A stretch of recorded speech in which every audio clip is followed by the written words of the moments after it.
Je suis rentré du Brésil pour faire une surprise à ma grand-mère pour son 85e anniversaire. Mais au lieu d'une fête, je suis tombé sur une scène de crime. Mes parents ont dit à tout le monde qu'elle se trouvait dans un établissement de luxe. Ils ont menti. Je l'ai trouvée enfermée dans un débarras, mourant de faim, pendant qu'il faisait la fête en Jamaïque avec ses cartes de crédit. Ils pensaient que j'étais juste un responsable de la logistique travaillant à l'étranger. Ils n'avaient aucune idée que je possédais l'entreprise ou que je venais de racheter leurs dettes. Avant de vous raconter comment j'ai légalement expulsé mes propres parents de la maison qu'ils ont volée, dites-moi d'où vous regardez.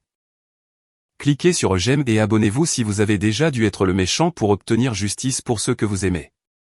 Je m'appelle Dante, à 32 ans, je m'occupe de chaînes d'approvisionnement internationales, déplaçant des millions de dollars de marchandises à travers l'océan chaque jour. Je résous des problèmes qui semblent impossibles, mais rien ne m'avait préparé aux problèmes qui m'attendaient au 4400 Pass Ferry Road. Il était 2 heures du matin lorsque mon vol en provenance de Rio de Janeiro s'est posé à Atlanta. L'humidité m'a frappé dès que je suis sorti du terminal, mais je l'ai à peine senti. J'étais sous l'effet de l'adrénaline et de 3 tasses de café noir. Je n'avais prévenu personne de ma venue. Ni mon père, Marcus Senior, qui me traitait comme un distributeur automatique de billets. Ni ma mère, Béatrice, qui n'appelait que lorsqu'elle voulait un nouveau sac de créateur. Et certainement pas mon frère, Trey, l'enfant chéri de la famille, qui n'avait jamais travaillé un seul jour de sa vie. Je venais pour Nana Rose. Elle allait avoir 85 ans, et sa voix avait semblé faible au téléphone la semaine dernière. Trop faible. Elle avait murmuré qu'elle était fatiguée, puis la ligne avait été coupée. Lorsque j'ai essayé de rappeler, mon père a répondu et a dit qu'elle dormait. Il a dit qu'il prenait grand soin d'elle. Il a dit que je devais me concentrer sur mon petit boulot en Amérique du Sud. J'ai garé la voiture de location devant les grilles en fer forgé du domaine. Cette maison appartenait à Nana Rose. Elle l'avait achetée il y a 40 ans avec l'argent qu'elle avait gagné grâce à son entreprise de soins capillaires, à une époque où les femmes noires pouvaient à peine obtenir des prêts. Elle a laissé mes parents et Trey emménager pour l'aider à prendre soin d'elle. C'était le marché. J'ai entré le code du portail. Le clavier a clignoté en rouge. J'ai essayé à nouveau. Rouge. Ils avaient changé le code. Ma propre maison d'enfance, et j'étais enfermé dehors. J'ai regardé au-delà des barreaux. La pelouse, dont mon père se vantait chaque semaine sur Facebook en affirmant avoir engagé les meilleurs architectes paysagistes de Buckhead, était haute comme le genou. Les mauvaises herbes étouffaient les azalées que Nana aimait. Une montagne de sacs poubelles était posée près du garage, débordant de bouteilles de champagne vides et de récipients de plats à emporter. Je ne les ai pas appelés. Je n'ai pas sonné. J'ai garé la voiture dans la rue et j'ai escaladé le mur de briques comme je le faisais quand j'avais 16 ans, pour aller voir des filles en douce. J'ai sauté dans l'herbe envahie, et l'odeur m'a frappé instantanément. Ce n'était pas l'odeur de jasmin et de pin qui entourait habituellement la maison de Nana. C'était une odeur de pourriture. Les fenêtres étaient sombres. Le voyant du système de sécurité était éteint.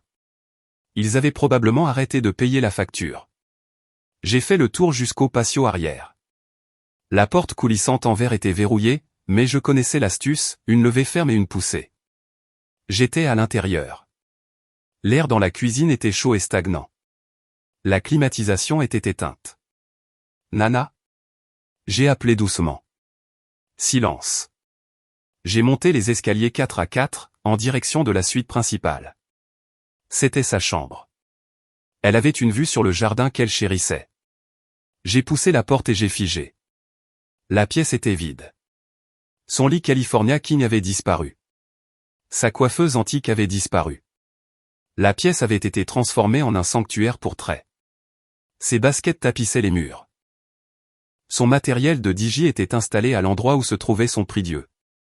La panique, froide et vive, m'a transpercé la poitrine. J'ai redescendu les escaliers en courant. Nana. J'ai vérifié la chambre d'amis. Vide. J'ai vérifié le bureau. Vide. Puis j'ai entendu un faible gémissement venant du fond du couloir, près de la buanderie. C'était l'ancien débarras, celui où nous gardions les manteaux d'hiver et les aspirateurs cassés. Il n'avait pas de fenêtre. J'ai ouvert la porte d'un coup, et la puanteur m'a fait vomir. Ça sentait l'urine, les corps non lavés et la moisissure. Là, sur un mince matelas taché sur le sol, se trouvait la femme qui m'avait élevé. Elle était recroquevillée en position fétale, tremblant malgré la chaleur. Ses cheveux argentés étaient emmêlés. Ses lèvres étaient craquelées et saignaient. Nana. Je suis tombé à genoux. Elle a ouvert les yeux, mais ils étaient vitreux. Elle a tressailli comme si elle s'attendait à être frappée. Très, a-t-elle murmuré, sa voix comme des feuilles sèches. Non, Nana, c'est Dante. Je suis là. J'ai touché son bras. Ce n'était que peau et os, déshydratation, malnutrition sévère. Elle m'a regardé sans aucune reconnaissance, juste de la peur. J'avais besoin d'eau. J'avais besoin de la sortir de cet enfer.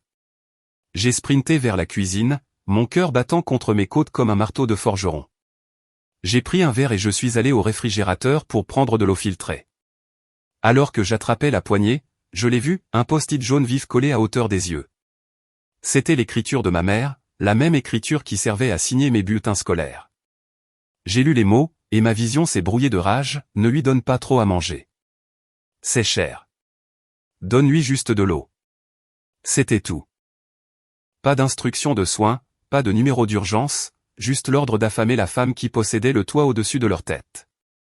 J'ai arraché le post-it du réfrigérateur et je l'ai écrasé dans mon poing. J'ai sorti mon téléphone. Mes mains tremblaient, non pas de peur, mais d'une fureur si froide qu'elle ressemblait à de la glace dans mes veines. J'ai composé le 911. Puis j'ai ouvert l'application de l'appareil photo. J'allais tout documenter. J'ai laissé tomber le téléphone et je me suis mis au travail. Mes mains, qui avaient signé des contrats de plusieurs millions de dollars quelques heures auparavant, tremblaient maintenant alors que je soutenais sa tête fragile. Je savais quoi faire. Travailler dans les ports de Santos et de Rotterdam m'avait appris plus que la simple logistique. Cela m'avait appris la survie. J'ai trouvé un chiffon propre dans la cuisine, je l'ai trempé dans de l'eau fraîche et je l'ai pressé contre ses lèvres craquelées. Elle a gémi, un son qui m'a déchiré. J'ai vérifié son pouls. Il était faible, irrégulier, comme un oiseau qui bat des ailes contre une cage. Les sirènes ont retenti au loin, traversant la nuit humide d'Atlanta. Des lumières bleues et rouges clignotaient contre les haies envahies, illuminant la décrépitude du domaine que j'appelais autrefois ma maison. J'ai entendu des pas sur l'allée de gravier. Ce n'étaient pas les ambulanciers paramédicaux. C'était Madame Montgomery, la voisine d'en face. Elle se tenait dans sa robe de soie, serrant son téléphone comme une arme. « J'appelle la police », a-t-elle crié, sa voix stridente. « Je vous ai vu entrer par effraction. Éloignez-vous d'elle, voyou. » Je n'ai même pas levé les yeux. J'ai gardé ma main sur le pouls de Nana, comptant les battements. « Madame Montgomery », ai-je dit, ma voix basse et calme. Si vous ne dégagez pas le passage pour l'ambulance, je vous poursuivrai personnellement pour obstruction des services d'urgence. Comprenez-vous? Elle s'est tue. Elle a reconnu ma voix, le garçon qui tondait autrefois sa pelouse, le garçon qu'elle pensait finirait en prison comme son père. Elle a reculé juste au moment où les ambulanciers ont fait irruption dans la porte. Ils ont chargé Nana sur la civière. Son corps était si léger qu'il a à peine fait une bosse dans le matelas. Je suis monté à l'arrière de l'ambulance, mes yeux ne quittant jamais son visage. Alors que nous filions vers Grady Memorial, j'ai pensé à l'argent. Je leur envoyais $5 000 tous les mois. $5 000. C'était de l'argent propre gagné à la sueur de mon front dans les chantiers navals et en négociant des accords commerciaux dans les salles de conférence. J'étais le seul dans cette famille qui ne vivait pas au crochet de Nana, le seul qui avait construit quelque chose à partir de rien. Et pourtant, me voilà en train de regarder la femme qui m'a tout donné s'éteindre parce que mes parents la considéraient comme un compte bancaire plutôt que comme un être humain. À l'hôpital, les lumières fluorescentes vives ressemblaient à un interrogatoire. Un médecin aux yeux fatigués et muni d'un presse-papier me bloquait le passage vers la salle de traitement. Son badge indiquait le docteur Sterling. Il m'a regardé avec suspicion. « Monsieur, vous ne pouvez pas entrer là-dedans », a-t-il dit, d'un ton accusateur. La patiente présente des signes de négligence grave, de malnutrition, de déshydratation, d'escarres. C'est un cas pour les services de protection des adultes. Nous devons appeler la police. Il pensait que j'avais fait ça. Il pensait que c'était moi qui l'avais laissé dans ce placard. La rage a jailli à nouveau, brûlante et aveuglante, mais je l'ai refoulée. J'ai fouillé dans la poche de ma veste et j'ai sorti mon passeport et ma carte d'embarquement. Je les ai claqués sur le comptoir du poste d'infirmière. Regardez le tampon, docteur, ai-je grogné. J'ai atterri à Hartsfield-Jackson il y a 3 heures. J'ai été au Brésil pendant les 6 derniers mois. Je l'ai trouvé comme ça. Je vous ai appelé. Le médecin a ramassé le passeport. Il a regardé la date. Il m'a regardé. Son expression est passée de l'accusation à la pitié. Je suis désolé, a-t-il dit doucement en me le rendant. Nous ferons tout notre possible. Je me suis affalé dans une chaise en plastique dans la salle d'attente, la tête entre les mains. L'odeur d'antiseptique et de cire à plancher de l'hôpital me donnait la nausée. J'avais besoin d'une distraction. J'ai sorti mon téléphone de ma poche. L'écran s'est illuminé avec une notification, Instagram Live maintenant. J'ai tapé sur l'écran. La vidéo s'est chargée instantanément. Une musique lourde en basse résonnait à travers le haut-parleur de mon téléphone. La caméra a balayé une plage de sable blanc, une eau turquoise, des palmiers. Et là, ils étaient, mon père, Marcus Senior, portant une chemise en lin qui coûtait plus cher que ma première voiture, ma mère, Béatrice, avec un chapeau de soleil, riant avec un verre à la main, et Trey, mon frère, tenant une bouteille de champagne comme un trophée. Nous vivons notre meilleure vie. Trey a crié dans la caméra, son bras autour de sa femme, Brittany. Un grand merci au fonds familial pour avoir rendu cela possible. Nous le méritons. Il a tourné la bouteille vers la caméra. C'était du champagne Softspad, $500 la bouteille. J'ai regardé l'écran, le souffle coupé. Ils utilisaient sa carte de crédit, la carte qui était censée servir pour ses médicaments, pour sa nourriture, pour ses soins. Ils la buvaient. J'ai pris une capture d'écran, puis une autre. J'ai enregistré l'écran. Mon pouce planait au-dessus du bouton de fin d'appel, mais je ne l'ai pas enfoncé. J'ai regardé. Je les ai regardés danser. Je les ai regardés trinquer à leur bonne fortune. Je les ai regardés dépenser la vie de la femme qui mourait dans la pièce d'un accent grave côté. Je me suis levé. La tristesse avait disparu. Le choc avait disparu. Il ne restait plus qu'une clarté froide et dure. Je savais exactement ce que je devais faire. J'ai ouvert mes contacts et j'ai fait défiler les noms de mes parents. Je me suis arrêté à un numéro que je n'avais pas appelé depuis des années, grand-père avocat. Il était temps de se mettre au travail. Je me tenais dans le couloir stérile, serrant mon téléphone comme une arme. Mon pouce planait au-dessus de l'icône d'appel vidéo à côté du nom de mon père, Marcus Senior. Je pouvais sentir l'air froid de la climatisation de l'hôpital souffler contre la sueur sur mon cou, mais à l'intérieur, je brûlais. J'avais besoin de voir leur visage. J'avais besoin qu'ils me le disent en face pendant qu'elle agonisait à 3 mètres de là. J'ai tapé sur l'écran. L'appel s'est connecté presque instantanément. L'écran s'est rempli d'un flou de couleurs vives et de mouvements avant de s'arrêter sur le visage de mon père.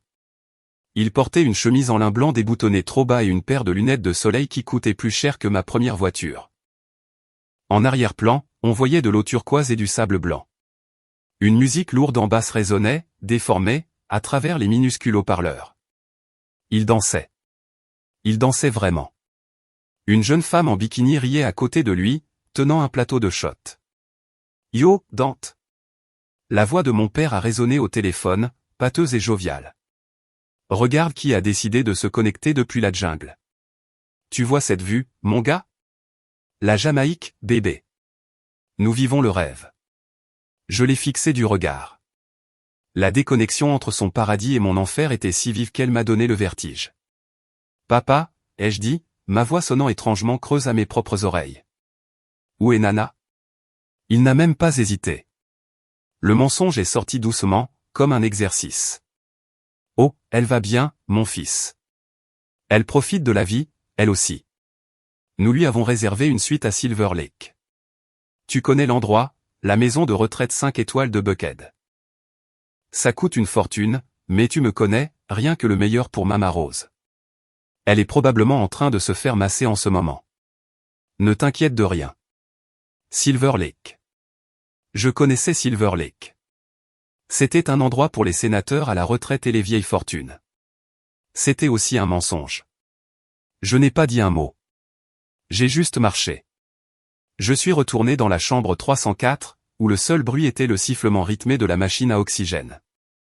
Je me suis approché du lit où la femme qui m'avait élevé était recroquevillée comme une feuille sèche, sa peau meurtrie et fine comme du papier, sa respiration sifflant dans sa poitrine. J'ai retourné la caméra. La musique à l'autre bout n'a pas cessé, mais les rires ont cessé.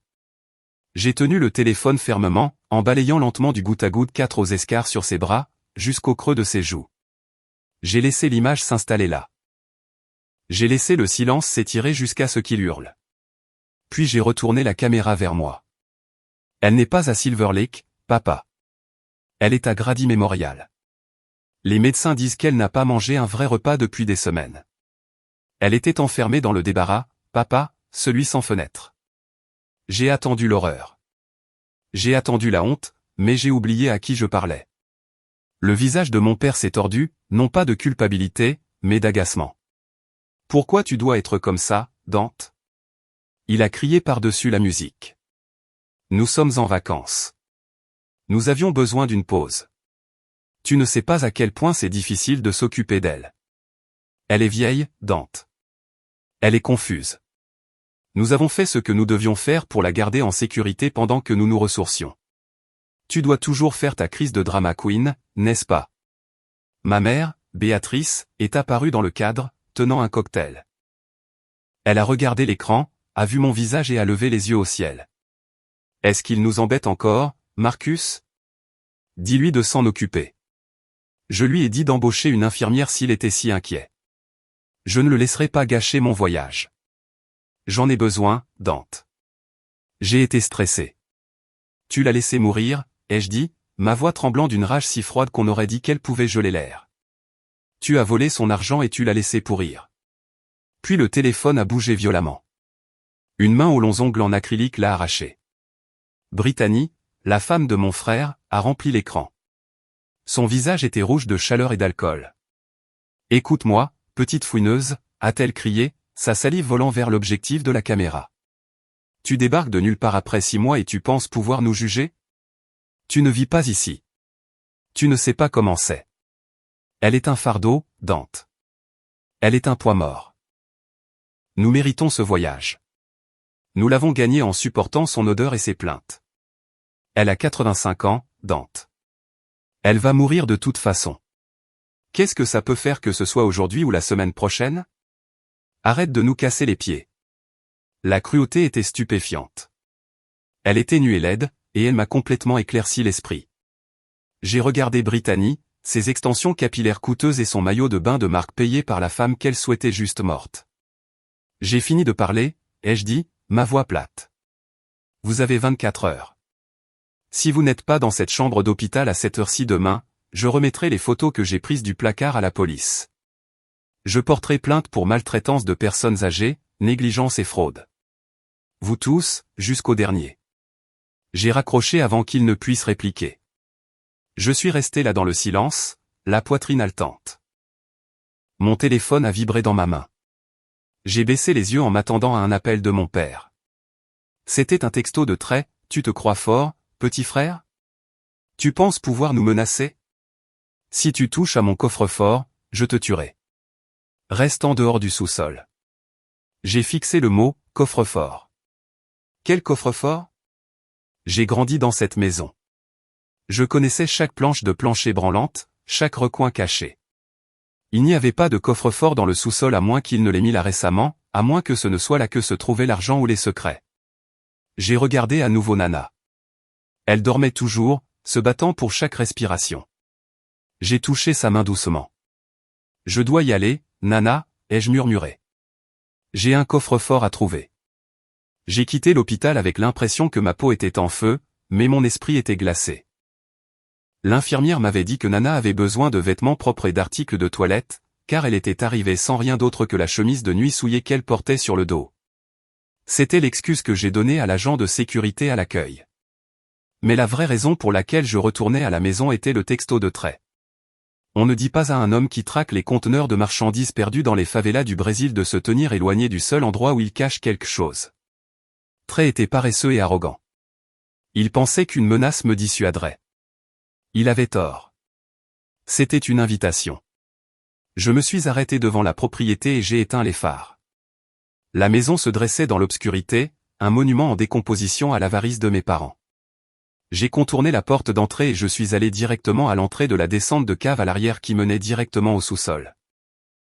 Le cadenas était neuf, mais bon marché. Un coup sec avec une pierre du jardin et le moraillon s'est cassé. J'ai soulevé les lourdes portes métalliques et je suis descendu dans l'obscurité. L'air ici était lourd d'humidité et sentait la moisissure. J'ai cliqué sur ma lampe de poche robuste, le faisceau traversant l'obscurité. À première vue, cela ressemblait à une situation d'accumulation typique, de vieux meubles empilés jusqu'au plafond, des boîtes de décoration de fête de l'Action de grâce, corrigées pour remplacer Thanksgiving, qui n'avaient pas été utilisées depuis des années. Mais je travaille dans la logistique. Mon cerveau est câblé pour voir l'espace et le volume, pour remarquer quand les choses ne correspondent pas. J'ai examiné la disposition du sous-sol. Les poutres de soutien étaient espacées de 20 pieds. Le chauffe-eau était dans le coin, mais le mur derrière le chauffe-eau était trop près. D'après les dimensions extérieures de la fondation, il aurait dû y avoir 6 pieds de profondeur supplémentaire dans cette pièce. Il y avait un vide. Quelqu'un avait construit un faux mur. Je me suis approché du chauffe-eau. La poussière sur le sol devant était perturbée. Il y avait des marques de traînée. J'ai mis mon épaule contre le réservoir industriel et j'ai poussé. Il était vide et déconnecté, juste un accessoire. Il a glissé avec un grincement métallique, révélant un morceau de contreplaqué peint en gris pour correspondre au bloc de béton. J'ai saisi le bord du bois et j'ai tiré. Il s'est ouvert sur des charnières cachées. Je suis entré dans le vide sanitaire et j'ai fait briller ma lumière autour de moi. C'était le petit royaume de trait. Des boîtes d'électronique haut de gamme, probablement volées ou achetées avec des cartes de crédit volées, étaient empilées contre le mur. Des sacs à main de marque avec les étiquettes encore dessus étaient entassés dans un coin, attendant d'être écoulés. Il dirigeait une opération de marché noir depuis le sous-sol de Nana. Mais je me fichais de ces petits crimes. Ma lumière a balayé le sol et s'est posée sur quelque chose dans le coin le plus éloigné, à moitié enfoui sous un tas de linge sale. C'était un coffre-fort, pas un coffre-fort numérique moderne, mais un vieux et lourd coffre-fort de plancher d'Ibold. Mon cœur battait la chamade contre mes côtes. Ce n'était pas le coffre-fort de trait. C'était le coffre-fort de grand-père.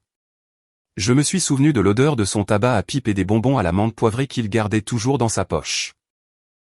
Il y a 20 ans, il m'a assis sur ses genoux dans ce même sous-sol et m'a murmuré une séquence de chiffres à l'oreille, « Pour quand tu seras l'homme de la maison, Dante », avait-il dit, « juste pour toi, pas pour ton père, pas pour ton frère, juste toi ». Je me suis agenouillé dans la poussière. Le cadran était rayé et cabossé. Trey avait essayé de le forcer. Il y avait des marques de gouge d'un pied de biche et des marques de forage près des charnières. Il avait essayé de s'introduire par effraction, mais il avait échoué. Il n'avait pas la combinaison. J'ai fermé les yeux et j'ai laissé ma mémoire prendre le dessus, à droite jusqu'à 24, à gauche jusqu'à 10, à droite jusqu'à 19. Les gobelets se sont enclenchés, un son de mon enfance qui ressemblait à une clé qui tourne dans mon âme. J'ai tiré sur la lourde poignée en fer. La porte s'est ouverte. Je m'attendais à de l'argent liquide. Je m'attendais à de l'or. Je m'attendais aux héritages familiaux que Trey recherchait. Mais le coffre-fort était vide de trésors. Il n'y avait qu'une épaisse enveloppe manila. Je me suis penché et je l'ai sorti. Mes mains tremblaient lorsque j'ai défait le fermoir. Le premier document était un relevé bancaire, un avis de saisie et un contrat de prêt intitulé « Troisième hypothèque ». Ils n'avaient pas seulement dépensé l'argent de Nana. Ils avaient hypothéqué la maison. Ils avaient contracté des millions de dollars sur la valeur nette et avaient tout dépensé. La maison était sous l'eau. La banque allait la saisir dans 30 jours. Mais sous la ruine financière se trouvait un petit carnet relié en cuir, le journal de prière de Nana.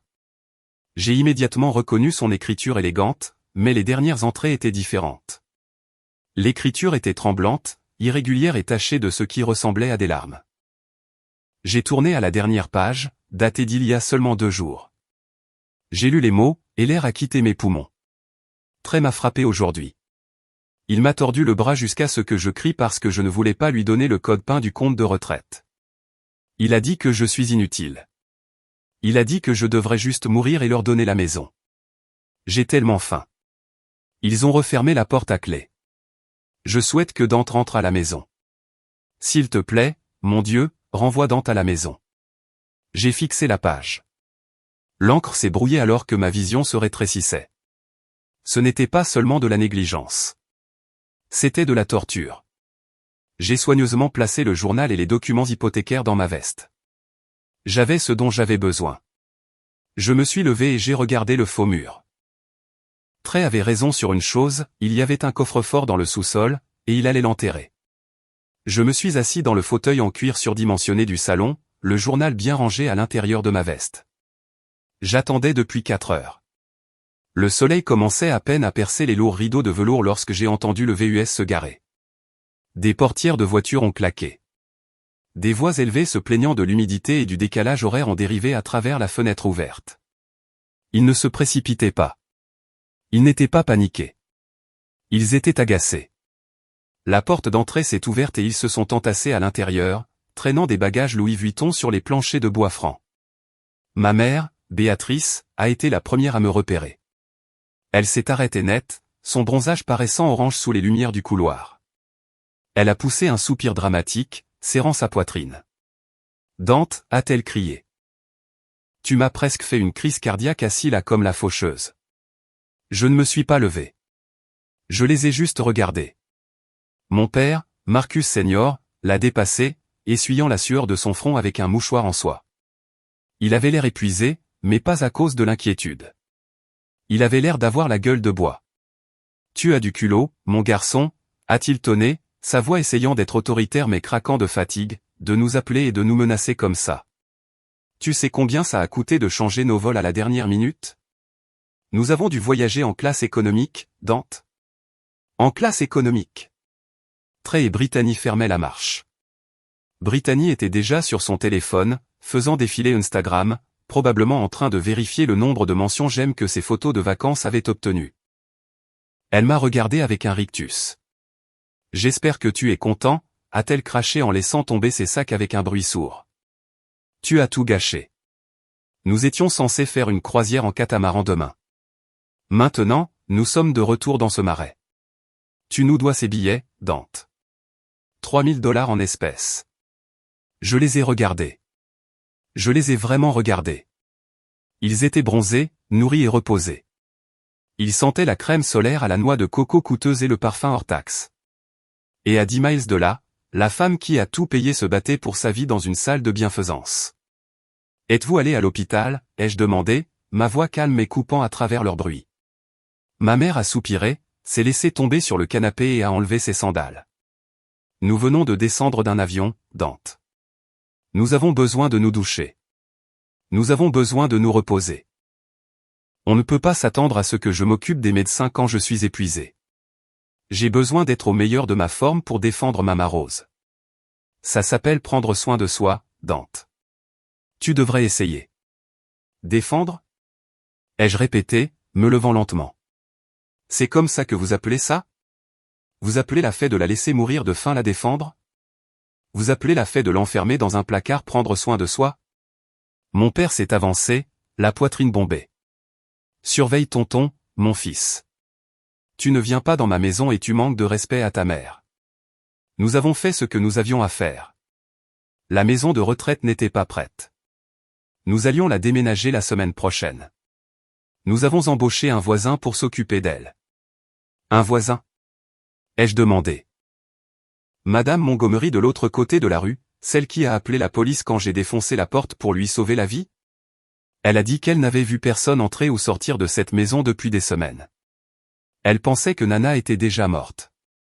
Trey a finalement pris la parole, ses yeux se promenant dans la pièce, évitant les miens. Elle ment, a-t-il murmuré. C'est une vieille fouineuse. Tu ne sais rien, Dante. Tu étais au Brésil à jouer au roi du fret. Nous étions ici à faire le travail. Le travail, ai-je ri, un son dur qui les a tous fait tressaillir. Je connais le travail, Trey. Je connais le coffre-fort. La couleur a quitté le visage de Trey. Il a fait un pas en arrière, heurtant Brittany. Quel coffre-fort, a-t-il bafouillé. Je ne sais pas de quoi tu parles. J'ai sorti le journal de ma veste juste un peu, juste assez pour qu'il puisse voir la couverture en cuir. Ses yeux se sont écarquillés. Il savait exactement ce que c'était. Avant qu'il ne puisse dire quoi que ce soit, la porte d'entrée s'est ouverte à nouveau. Mais cette fois, ce n'était pas un membre de la famille.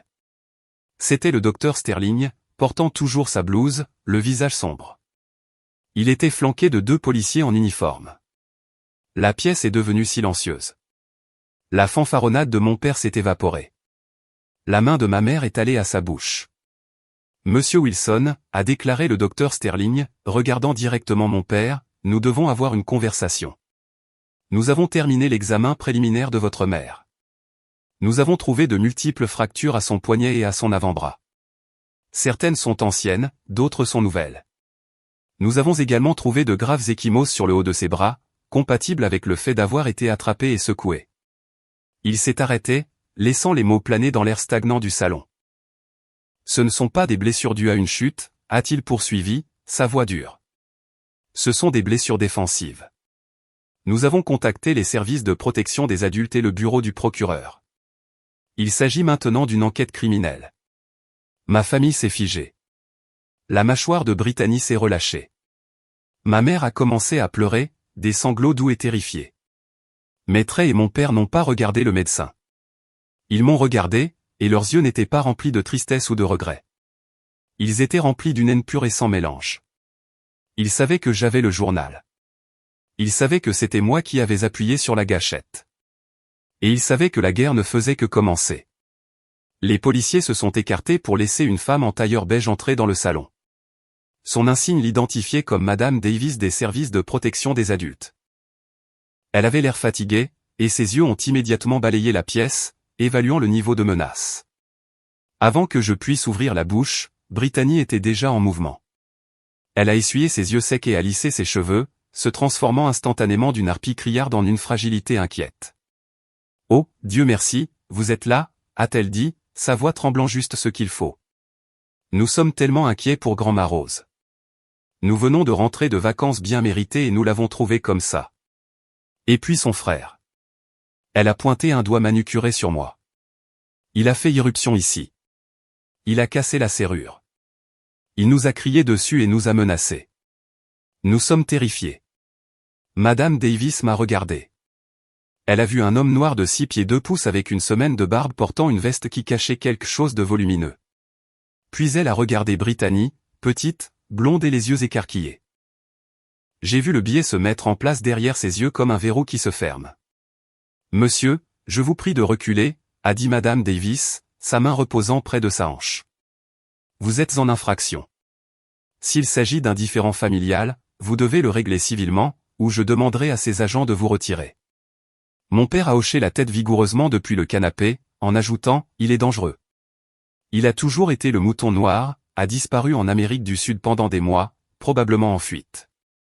Nous avons essayé de protéger Mama Rose de lui.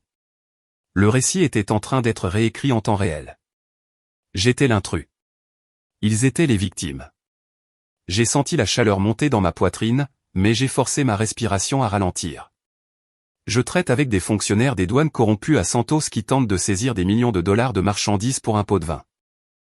Je négocie avec des chefs syndicaux qui peuvent paralyser un port d'un simple coup de téléphone. Une assistante sociale de banlieue avec un bloc-notes n'allait pas me briser.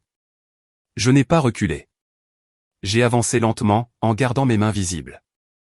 Madame Davis, ai-je dit, ma voix calme et professionnelle, le même ton que j'utilisais pour expliquer un retard d'expédition à un client furieux, je comprends ce que cela donne, mais je dois vous demander de regarder les faits, pas l'histoire.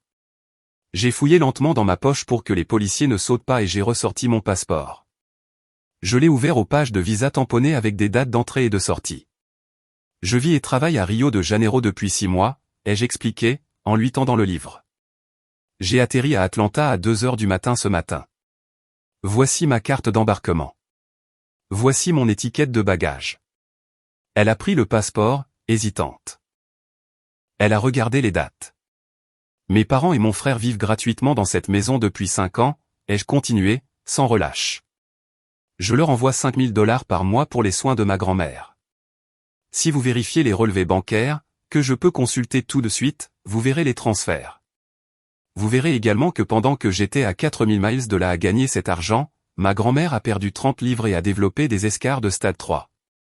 J'ai pointé du doigt Brittany, qui se mordait maintenant la lèvre, et je leur ai demandé pourquoi ils publiaient des toasts au champagne sur Instagram alors que leur mère buvait de l'eau du robinet dans un placard. Madame Davis a regardé du passeport à moi, puis à ma famille. La logique était indéniable. Les préjugés dans ses yeux ont commencé à se fracturer, remplacés par la froide réalisation du gâchis dans lequel elle s'était retrouvée. Elle m'a rendu mon passeport. D'accord, monsieur Wilson, a-t-elle dit, son ton passant d'autoritaire à prudent. Vous avez établi votre alibi, mais il s'agit toujours d'une situation explosive. Nous devons établir qui a l'autorité légale pour prendre des décisions pour Madame Rose en ce moment. En attendant de régler les allégations de maltraitance, nous avons besoin d'un tuteur légal. J'ai ouvert la bouche pour dire que je prendrais la garde, mais mon père s'est levé. Un sourire suffisant s'est dessiné sur ses lèvres, le premier signe de confiance que je voyais depuis qu'il était entré dans la pièce. Ce serait moi, a-t-il dit en fouillant dans la poche de sa veste. Il tira un document plié et le tendit à Madame Davis avec une emphase exagérée. J'ai une procuration durable, annonça-t-il, sa voix dégoulinant de satisfaction. Maman Rose l'a signé il y a 6 mois.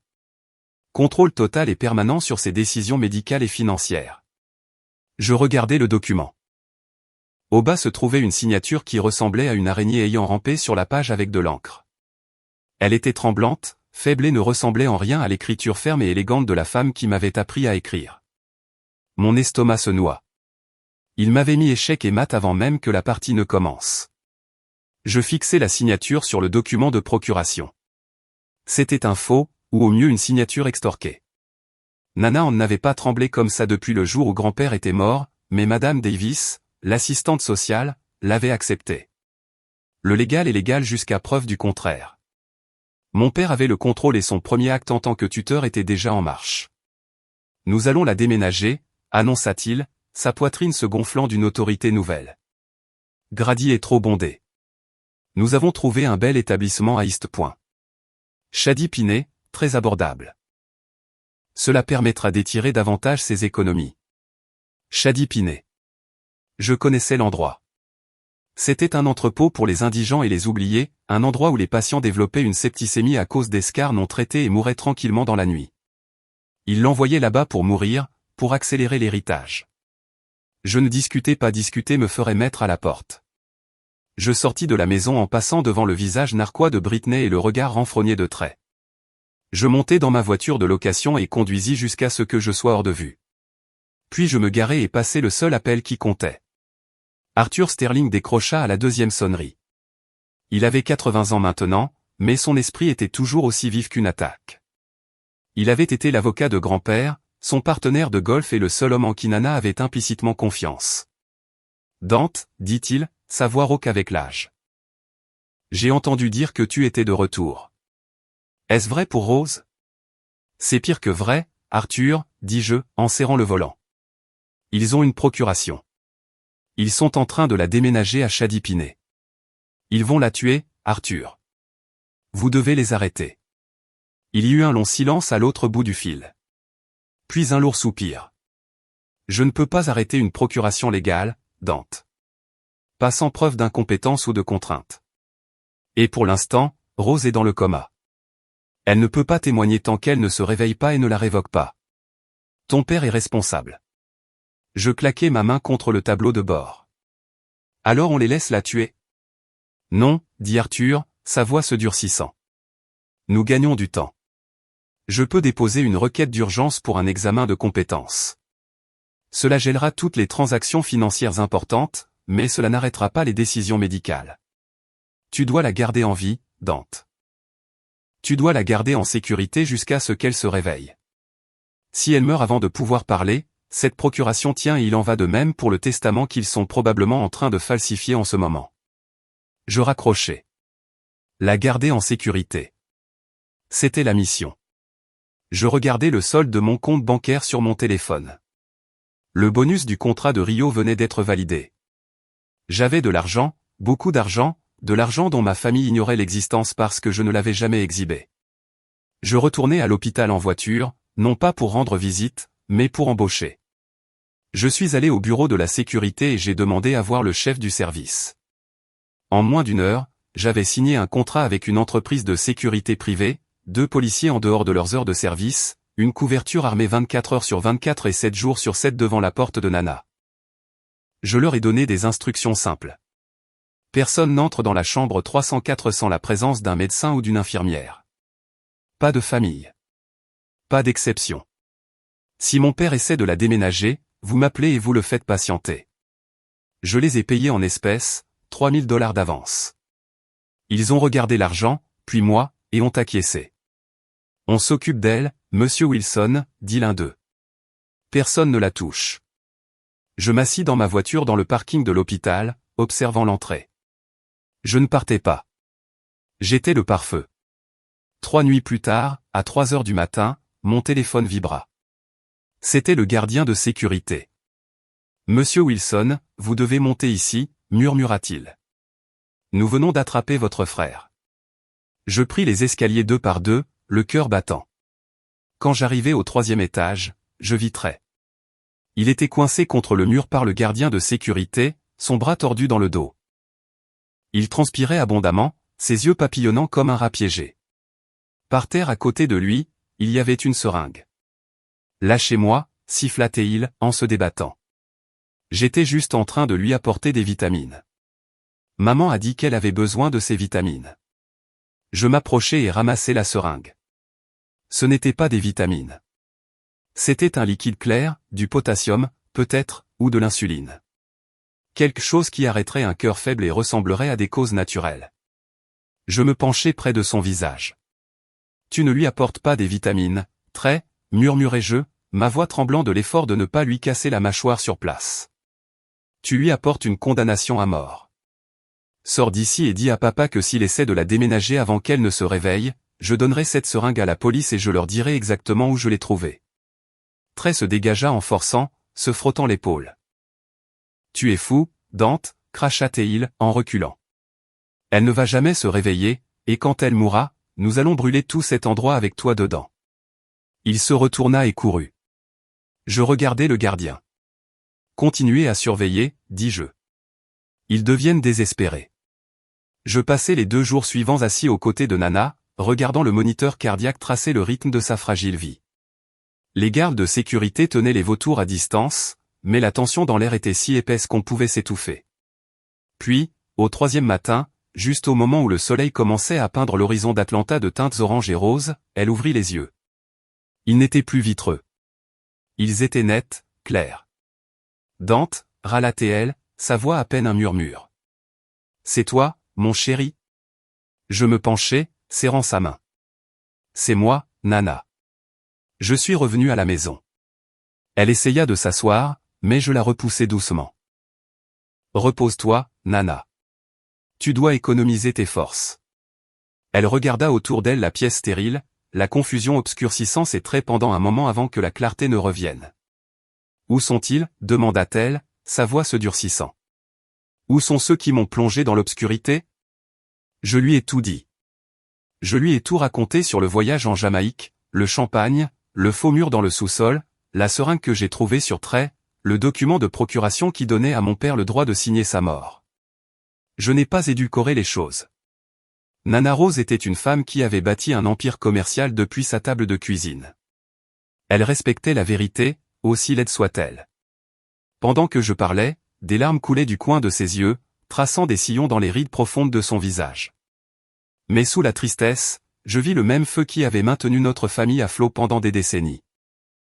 Il pense que je suis stupide, murmura-t-elle, sa prise sur ma main se resserrant avec une force surprenante.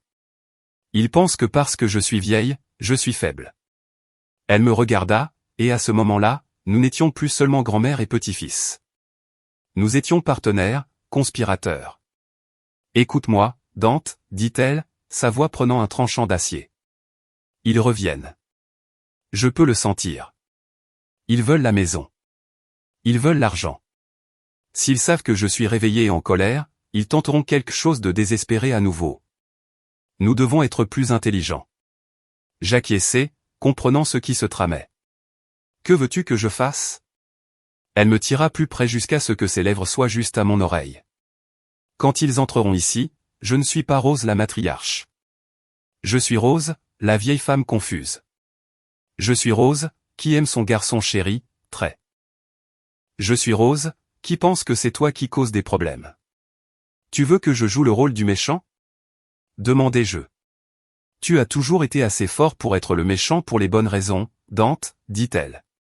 Laisse-les penser qu'ils ont gagné. Laisse-les penser que je suis à eux. C'est la seule façon pour qu'ils nous montrent à quel point ils sont vraiment avides. 1 heure plus tard, la porte s'ouvrit brusquement. Mon père menait la charge, suivi de ma mère, Trey et Brittany. Ils se figèrent quand ils virent Nana assise en train de siroter de l'eau. Mais avant qu'ils ne puissent parler, Nana laissa échapper un gémissement aigu. « Trey » cria-t-elle, tendant les bras comme un enfant. « Où est mon Trey? Où est mon petit garçon ?» Trey hésita, regardant moi, puis elle. Mais l'avidité est un puissant motivateur. Il se précipita à ses côtés, affichant un faux sourire sur son visage. « Je suis là, Nana. Je suis juste ici. »« Oh, Dieu merci » sanglota-t-elle, agrippant sa chemise coûteuse. Ce méchant, elle pointa un doigt tremblant vers moi. Ce méchant, Dante, il t'a empêché de venir. Il me fait peur, Trey. Il me crie dessus. La poitrine de mon père se gonfla. Je vous avais dit qu'elle était confuse, dit-il à l'infirmière qui venait d'entrer. Mon fils Dante, il est instable. Regardez comme il la bouleverse. Faites-le sortir. Nana cria, sa performance digne d'un Oscar. Faites-le sortir. Je ne veux que ma famille. Je ne veux que mon Trey. Ma mère sourit d'un air triomphant. Brittany rit même. Ils y ont cru. Ils ont tout gobé, ligne, hameçon et plomb. Ils pensaient que les drogues et le traumatisme avaient finalement brisé son esprit. Je me levai, jouant mon rôle. Très bien, dis-je, ma voix rauque d'une fausse blessure.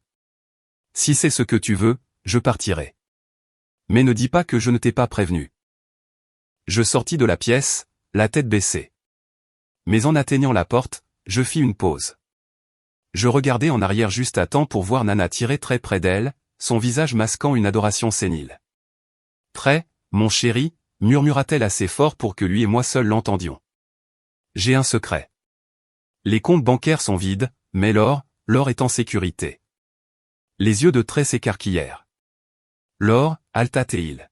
« Oui » siffla-t-elle, regardant autour d'elle d'un air conspirateur, sous le vieux chêne dans la cour arrière. « Le grand. Des lingots. Juste pour toi, mon chéri. Juste pour mon préféré. » Je vis le regard sur le visage de Trey.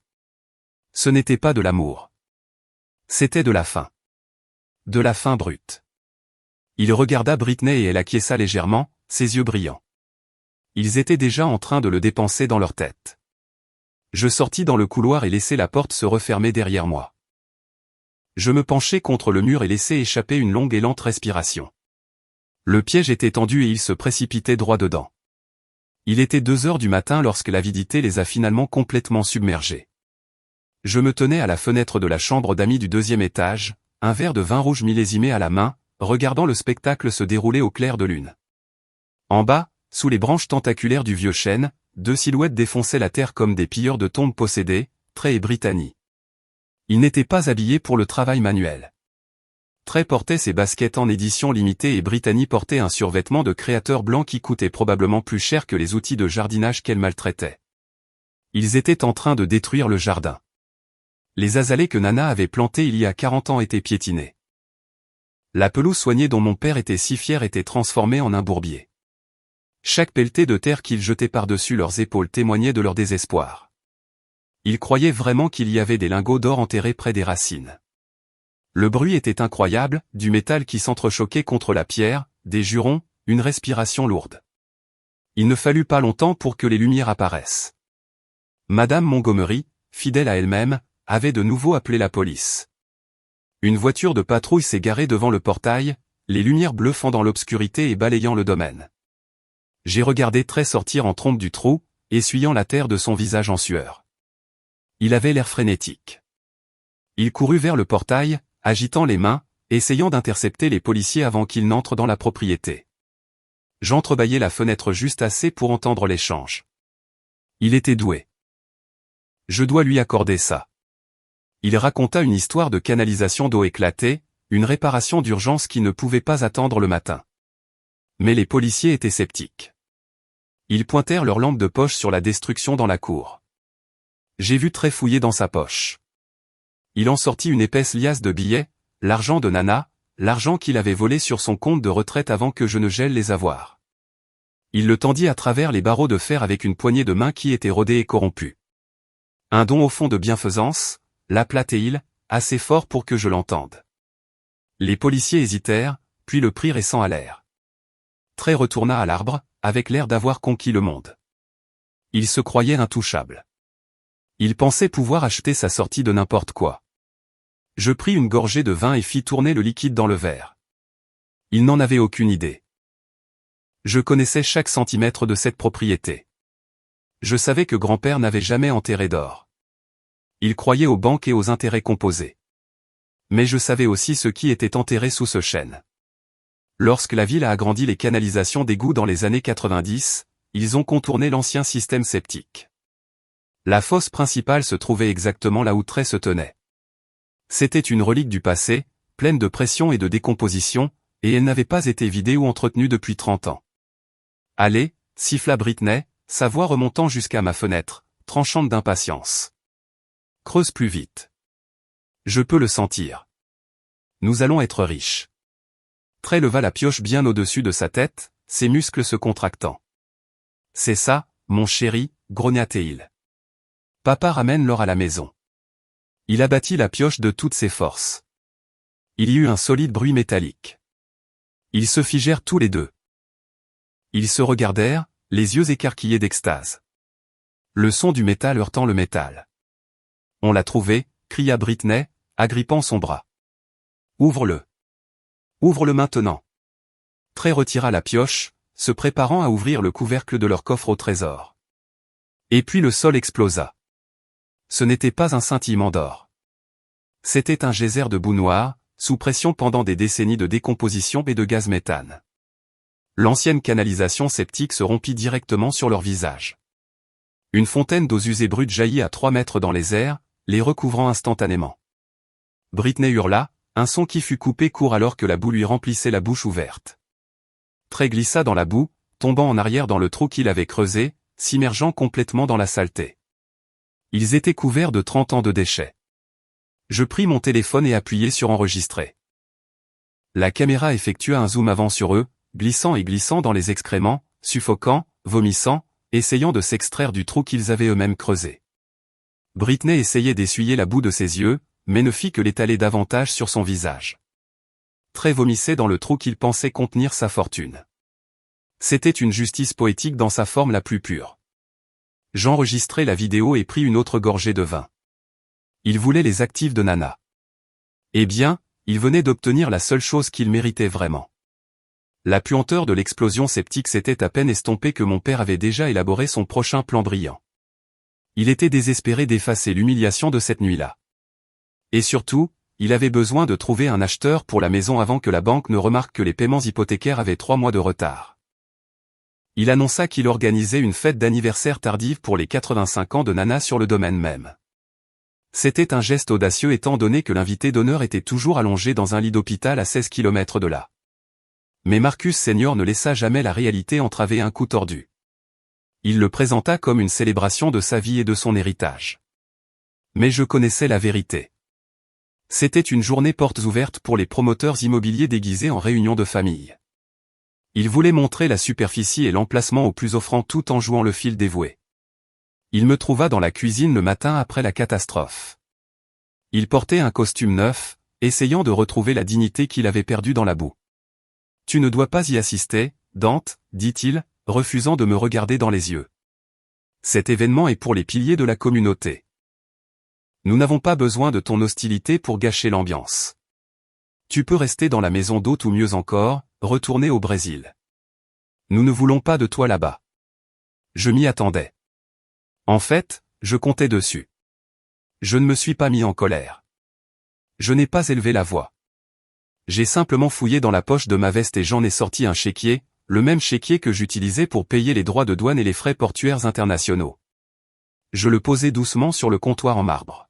« Je comprends, papa, dis-je, ma voix douce et soumise. Je sais que nous avons une eau différente, mais je veux que Nana ait le meilleur. Si vous allez faire ça, faites-le bien. Ne lésinez pas sur les moyens. Je veux que vous embauchiez les meilleurs traiteurs d'Atlanta. Prenez le homard. Prenez le champagne millésimé. Prenez un orchestre en direct. Je couvrirai l'intégralité des coûts, chaque centime. Considérez cela comme mon offrande de paix. Mon père fixa le chéquier. Je pouvais voir l'avidité se disputer avec sa suspicion. Mais l'avidité gagna. Elle gagne toujours avec lui. Il se lécha les lèvres. Eh bien, dit-il, son ton s'adoucissant instantanément, si tu es sérieux au sujet de faire amende honorable, Dante, ce serait un début. Maman Rose mérite un hommage approprié, mais tu restes hors de vue. Tu t'occupes des factures et nous nous occupons des invités. Je souris d'un sourire froid et dépourvu d'humour qu'il prit à tort pour de la soumission. Traitez, dis-je. Rendez ça spectaculaire, papa. Assurez-vous que tous ceux qui comptent soient là. Ils ont mordu à l'hameçon. Pendant les 48 heures suivantes, la maison fut une frénésie d'excès. Brittany était au téléphone en train de commander des compositions d'orchidées qui coûtaient des milliers de dollars. Très réservé un groupe de jazz et dégustait des bourbons chers.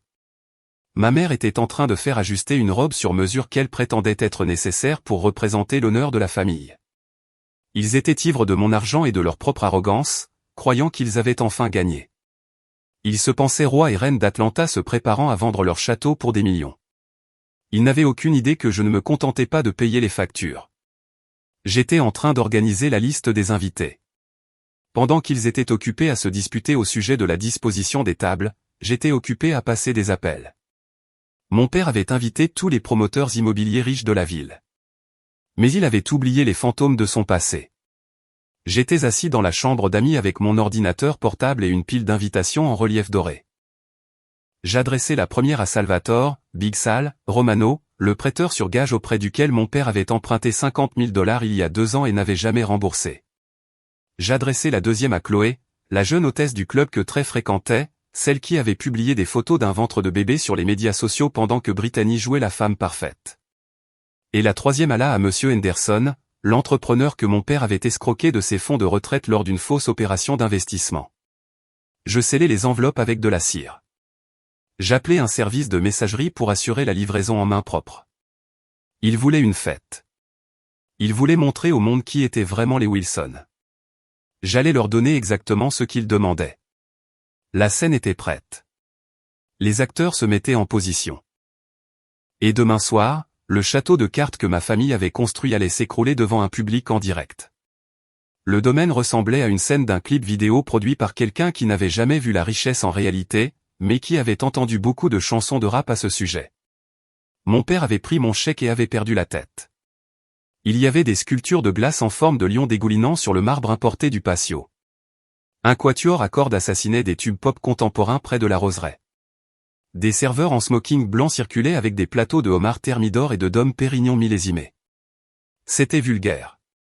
C'était bruyant. C'était exactement ce que mes parents pensaient que les riches faisaient. Ma mère, Béatrice, tenait court près de la fontaine, portant une robe à paillettes dorées qui semblait sortir d'un concours de beauté. Elle riait trop fort, agrippant une flûte en cristal, racontant à quiconque voulait l'écouter le fardeau de prendre soin d'un parent âgé tout en sirotant du champagne à 50 $ l'once. Trey et Brittany essayaient de réseauter avec les invités, mais c'était pénible à regarder. Ils étaient dépassés, confondant la vantardise bruyante avec la conversation. Les invités eux-mêmes étaient une collection de grimpeurs sociaux d'Atlanta et de vautours immobiliers tournant autour du buffet et lorgnant sur la limite de la propriété.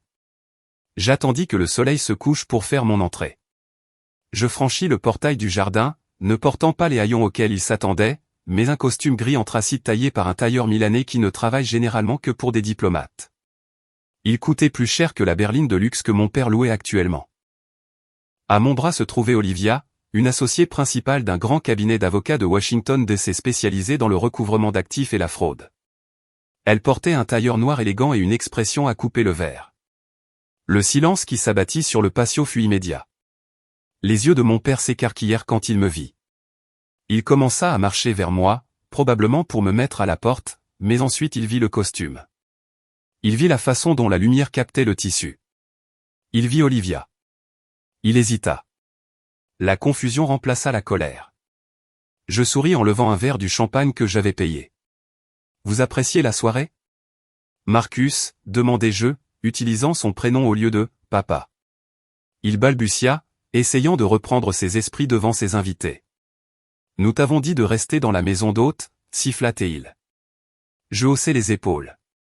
J'ai payé le homard, Marcus. J'ai l'intention d'en manger. Je le dépassai, le laissant furieux et impuissant. J'avais besoin de l'entendre le dire. J'avais besoin de témoins. Je fis signe à Olivia et nous nous dirigeâmes vers un coin où mon père avait coincé Monsieur Thorne, l'un des plus grands promoteurs de l'État. Je me tins juste derrière une haie, assez près pour entendre chaque mot. Mon père était en mode vendeur à plein régime, sa voix baissée en un murmure conspirateur. « Écoutez, Thorne, dit-il, gesticulant largement vers la maison. Soyons réalistes. Maman Rose a 85 ans et elle ne va pas bien.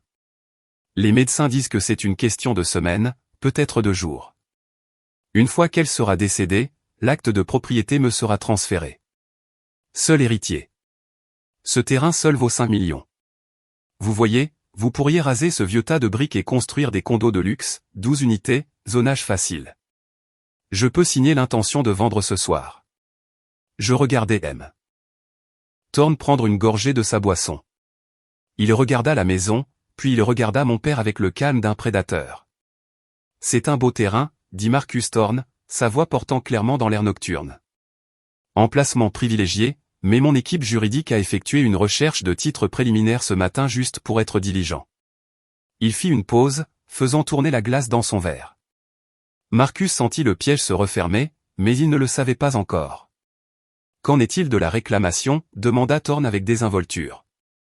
Quelle réclamation? Rit mon père nerveusement. La maison est payée. Maman l'a achetée en espèces dans les années 80. Thorne secoua la tête. Non, Marcus. Je parle du troisième prêt hypothécaire de 2 millions de dollars contracté sur la valeur nette il y a 6 mois, celui qui est actuellement en souffrance de 90 jours. Comment comptes-tu transférer un titre qui est sur le point d'être saisi? Le visage de mon père est devenu aussi gris que les cendres de son cigare. Il a ouvert la bouche, mais aucun son n'en est sorti. La musique a semblé s'arrêter. La fête était finie. Le bruit du verre brisé a rompu le silence stupéfait lorsque Trey a laissé tomber son verre de bourbon. Tous les yeux se sont tournés vers l'entrée du jardin où Chloé se tenait, illuminée par l'éclairage paysager. Elle ne ressemblait en rien aux invités dans leur smoking et robe de bal louée. Elle portait une robe simple qui moulait son ventre de grossesse de 6 mois, et elle tenait une pile de photos imprimées dans sa main. Elle a balayé la foule du regard jusqu'à ce que ses yeux se fixent sur mon frère. « Trey » cria-t-elle, la voix tremblante, mais assez forte pour porter au-dessus des restes du quatuor à cordes. « Tu as bloqué mon numéro. Tu as dit que tu paierais pour le rendez-vous chez le médecin aujourd'hui.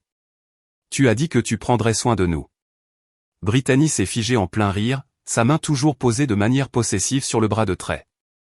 Elle s'est tournée lentement, regardant de la femme à son estomac, puis à son mari. « Qui est-ce, Trey » demanda Brittany, sa voix dangereusement basse. « Qui est cette femme » balbutia Trey, reculant, les mains levées en signe de reddition. « Chérie, je ne la connais pas. Elle est folle.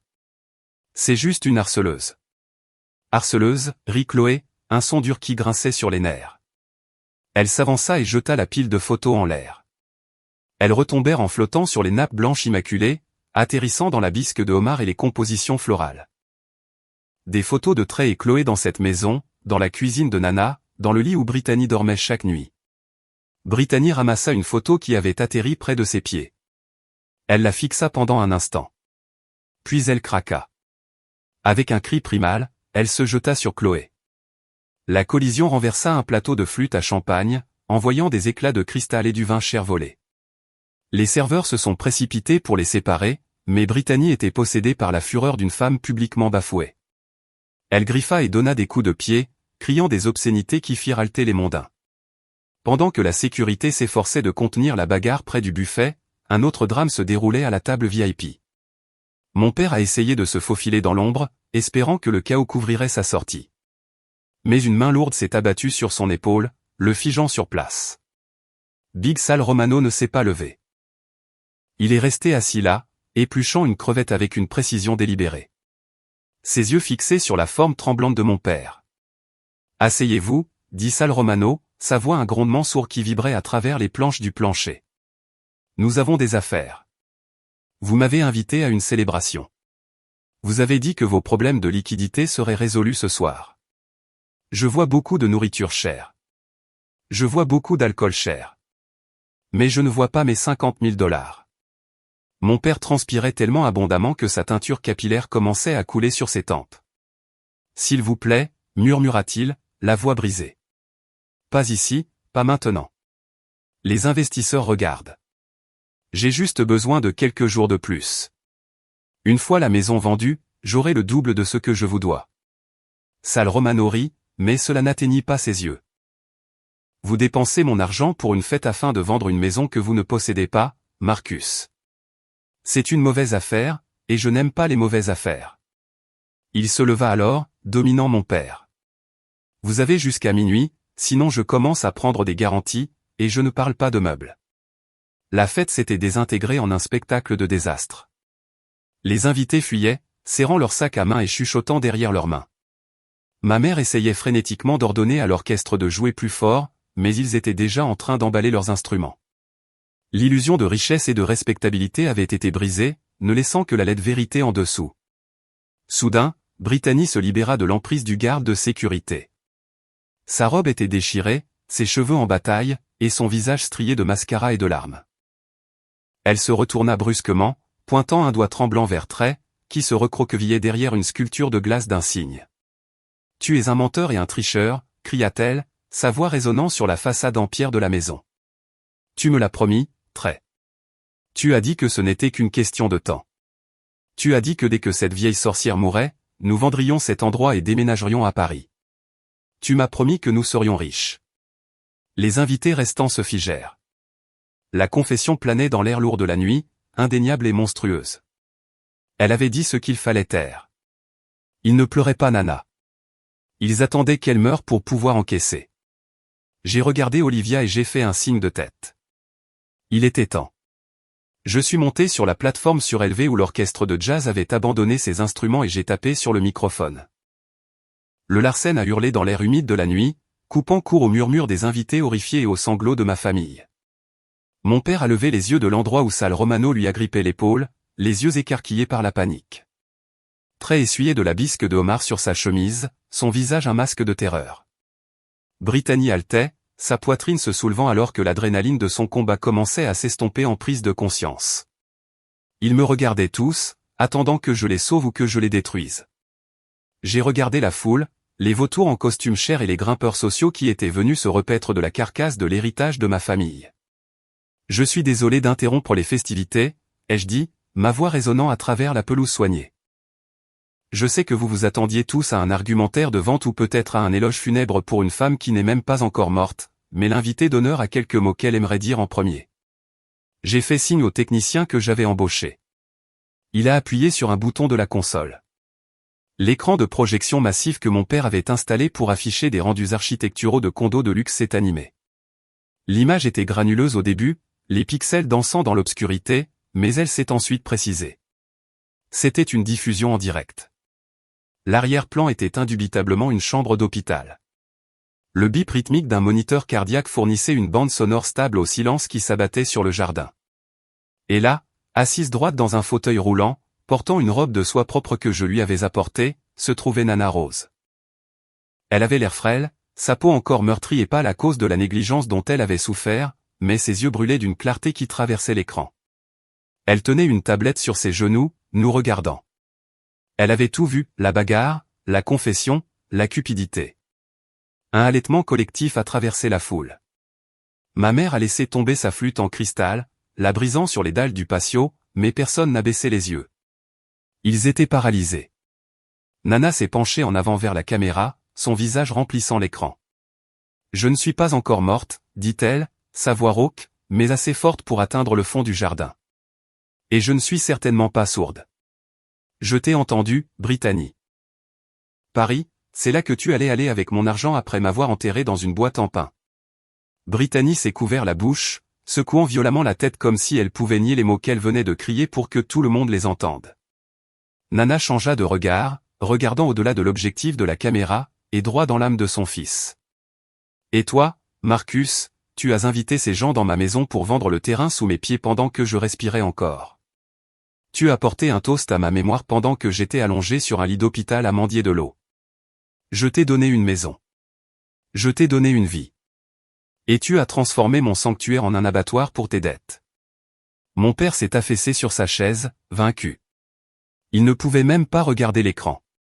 Sal Romano a relâché son emprise sur l'épaule de mon père et a reculé, croisant les bras et regardant avec un amusement sombre. Même le prêteur sur gage avait plus de respect pour la famille que ma propre chair et mon propre sang. La voix de Nana baissa, remplie d'une déception si profonde qu'elle semblait plus lourde que la colère. Je pensais avoir élevé des hommes. Je pensais avoir élevé une famille. Mais je vois maintenant que je n'ai élevé que des appétits. Vous n'êtes pas mes enfants. Vous êtes des vautours. Vous piquez mes os depuis des années, attendant que la viande soit épuisée pour pouvoir casser la moelle. Eh bien, le festin est terminé. Elle s'arrêta, reprenant une respiration qui crépitait dans ses poumons. Le silence dans le jardin était absolu. Même les grillons semblaient avoir cessé de chanter pour écouter. Je ne vais pas à Shady-Pinet, continua Nana. Et je ne vais pas dans la tombe. Pas aujourd'hui. Et cette maison non plus. Vous pensiez pouvoir signer ma vie avec une signature falsifiée et un sourire. Vous pensiez que vous étiez intelligent, mais vous avez oublié une chose. Vous avez oublié que c'est moi qui vous ai appris à signer votre nom. Elle tendit la main hors du cadre et tira quelqu'un en vue. C'était Arthur Sterling. Il portait un costume qui semblait avoir connu des décennies meilleures, mais son expression était tranchante comme un rasoir. Il tenait un épais dossier bleu. Monsieur Sterling est mon avocat depuis 40 ans, dit Nana. Il a été à mon chevet depuis que Dante l'a appelé. Il a vu les rapports médicaux. Il a vu les rapports de police. Et ce matin, pendant que vous commandiez des sculptures de glace et des ballons, nous avons eu une réunion très longue et très productive. Elle tapota le dossier dans la main de Sterling. Nous avons signé un document ce matin.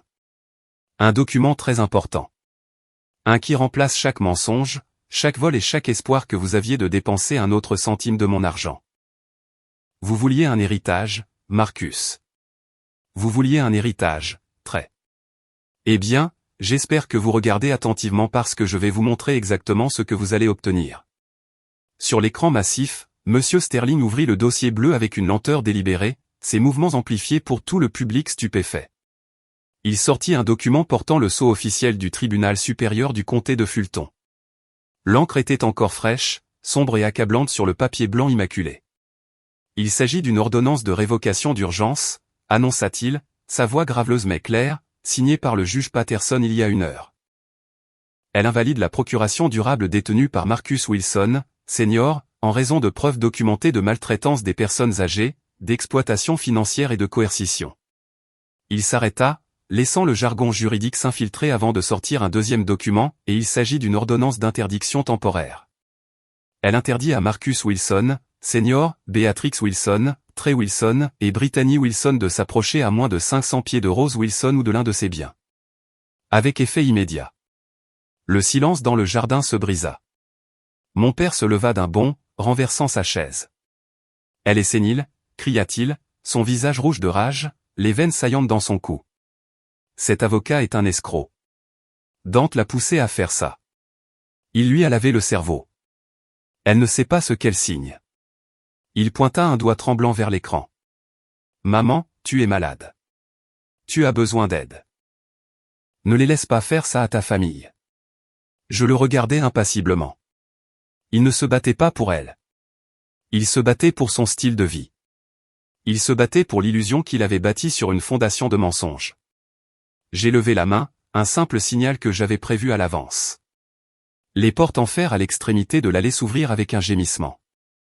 2 policiers en uniforme entrèrent dans le jardin. Ce n'étaient pas les policiers locaux que Trey avait payés. C'étaient des détectives de l'unité des crimes financiers. Ils passèrent devant les sculptures de glace et les invités terrifiés, se dirigeant directement vers la table VIP. Mon père arrêta de crier. Trey essaya de se recroqueviller sur sa chaise. Marcus Wilson, senior, demanda le détective Miller, s'arrêtant devant mon père. C'est moi, dit mon père, sa voix perdant de sa bravade. De quoi s'agit-il? S'agit-il du bruit? Nous avons un permis. Il ne s'agit pas de bruit, monsieur, dit le détective, sortant un papier plié de sa poche. Nous avons un mandat d'arrêt pour vous et pour votre fils, Trey Wilson. Un mandat d'arrêt, haleta ma mère, serrant ses perles. Pourquoi? Nous sommes des membres respectés de cette communauté. Pour fraude bancaire, faux et usage de faux, et vol d'identité, répondit le détective. Nous avons une déclaration sous serment du directeur de la banque concernant une série de retraits non autorisés. Nous avons également les documents originaux du prêt pour la 3e hypothèque sur cette propriété, récupérés dans un coffre-fort au sous-sol. L'analyse judiciaire a confirmé que les signatures ont été tracées. Trey me regarda, les yeux écarquillés de trahison. « Tu es entré dans mon coffre-fort, murmura-t-il. »« Ce n'a jamais été ton coffre-fort, Trey, dis-je, ma voix calme. C'était le coffre-fort de grand-père. Tu n'as juste jamais connu la combinaison. » Le détective sortit des menottes. « Veuillez vous retourner et placer vos mains derrière votre dos. » Mon père résista pendant une seconde, regardant autour de lui ses invités, cherchant un allié, quelqu'un pour intervenir et arrêter ce cauchemar. Mais les invités étaient silencieux. Ils jugeaient. Ils se distançaient. Sal Romano, le prêteur sur gage, secoua simplement la tête et prit une gorgée de vin, appréciant clairement le spectacle. Mon père baissa les épaules et se retourna. Le déclic des menottes résonna plus fort que la musique ne l'avait jamais fait. Alors qu'ils emmenaient Trey et mon père s'arrêta et me regarda. « Tu ne peux pas faire ça, Dante, cracha-t-il. C'est ma maison. Je suis le tuteur. Je suis le propriétaire. Tu détruis ton propre héritage. » Je m'approchai de lui jusqu'à ce que nous soyons face à face. J'ai regardé l'homme qui m'avait appris que l'apparence comptait plus que la substance, l'homme qui avait laissé sa propre mère pourrir pour financer des vacances. « Tu n'es pas le propriétaire, Marcus, dis-je. Et tu ne l'as jamais été. » Le détective fit une pause, me permettant ce moment. « À propos de cette hypothèque, continuai-je, celle que tu as falsifiée, celle que tu as cessé de payer il y a 3 mois. La banque l'a saisie ce matin. Ils ont vendu la dette. »« Vendu ?» demanda mon père, la confusion luttant contre la peur. « À qui ?» Je souris.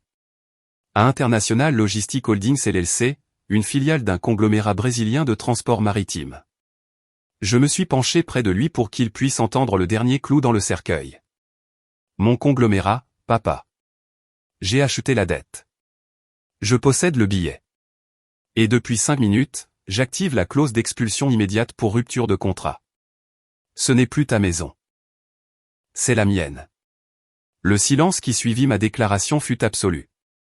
Ce n'était pas le silence de l'anticipation, mais le silence d'une vision du monde qui se brisait. Mon père se tenait là, les poignets attachés derrière son dos, sa bouche s'ouvrant et se fermant comme un poisson hors de l'eau. Il regarda le détective, puis se retourna vers moi, essayant de comprendre l'impossible. « Tu achètes de la dette, balbutia-t-il, sa voix tremblante. Tu travailles dans le transport maritime. Tu déplaces des caisses, Dante. Nous avons vu tes fiches de paie. » Je secouai la tête lentement. « Vous avez vu ce que je voulais que vous voyiez, Marcus. Vous avez vu un salaire qui vous a fait vous sentir supérieur. Vous avez vu un fils qui travaillait avec ses mains et son passeport pendant que vous jouiez à être un magnate. Mais vous n'avez jamais demandé ce que faisait réellement International Logistic Holdings. Vous n'avez jamais demandé qui en était le propriétaire.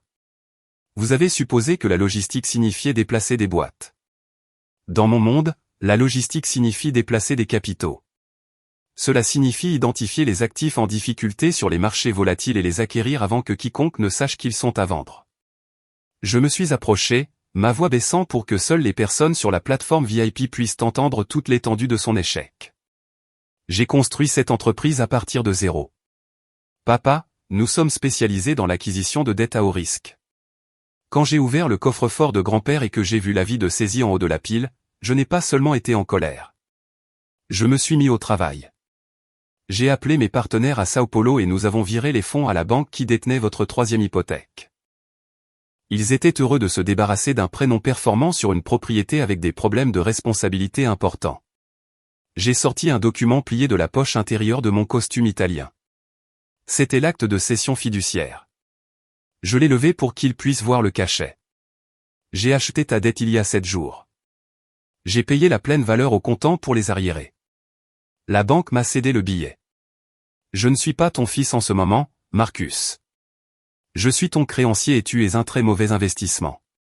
Ma mère laissa échapper un sanglot étranglé, serrant le bras de Brittany pour se soutenir. Mais nous pouvons te rembourser, cria-t-elle, le désespoir s'infiltrant dans son ton. Nous avons juste besoin de vendre la maison. Nous avons des investisseurs ici ce soir. Donne-nous juste du temps, Dante. Nous sommes une famille. Je me suis tourné vers elle et pendant un instant, j'ai presque ressenti de la pitié. Presque. Puis je me suis souvenu du post-it sur le frigo. Il ne reste plus de temps, Béatrix, dis-je, utilisant son prénom comme je l'avais fait pour le nom de mon père. Et tu ne peux pas vendre ce que tu ne possèdes pas. Mais ça empire. Tu vois, les contrats hypothécaires ont des clauses très spécifiques concernant l'entretien de la garantie. J'ai fait un geste vers la cour où l'herbe avait été piétinée dans la boue, où la fosse septique avait explosé grâce à traits qui creusaient, et où les bardeaux du toit se recourbaient à cause des années de négligence. Clause 14, section B, concernant la préservation des actifs, récité jeu de mémoire. L'emprunteur doit maintenir la propriété en bon état de réparation et de valeur. Le non-respect de cette obligation constitue une rupture de contrat importante, permettant au prêteur d'accélérer le prêt et de prendre possession immédiate pour empêcher toute dévaluation supplémentaire. J'ai pointé du doigt le cratère sous le chêne où les eaux usées brutes s'infiltraient encore dans le sol. Tu as fait exploser le système septique, dis-je, ma voix dure. Tu as laissé le toit pourrir. Tu as dépouillé le câblage en cuivre de la maison de la piscine pour payer tes vacances. Tu as dévalué mon actif et, en tant que détenteur du billet, j'exerce mon droit de protéger mon investissement. J'ai déposé l'ordonnance d'expulsion d'urgence avec la saisie ce matin. Elle a été accordée il y a 1 heure. Les genoux de mon père se dérobèrent. Le détective dut le retenir. Cela ne peut pas arriver, murmura-t-il, les larmes coulant sur son visage. C'est ma maison. Je suis Marcus Wilson. Je suis quelqu'un dans cette ville. Tu es un locataire qui n'a pas payé son loyer depuis 6 mois, le corriguai-je.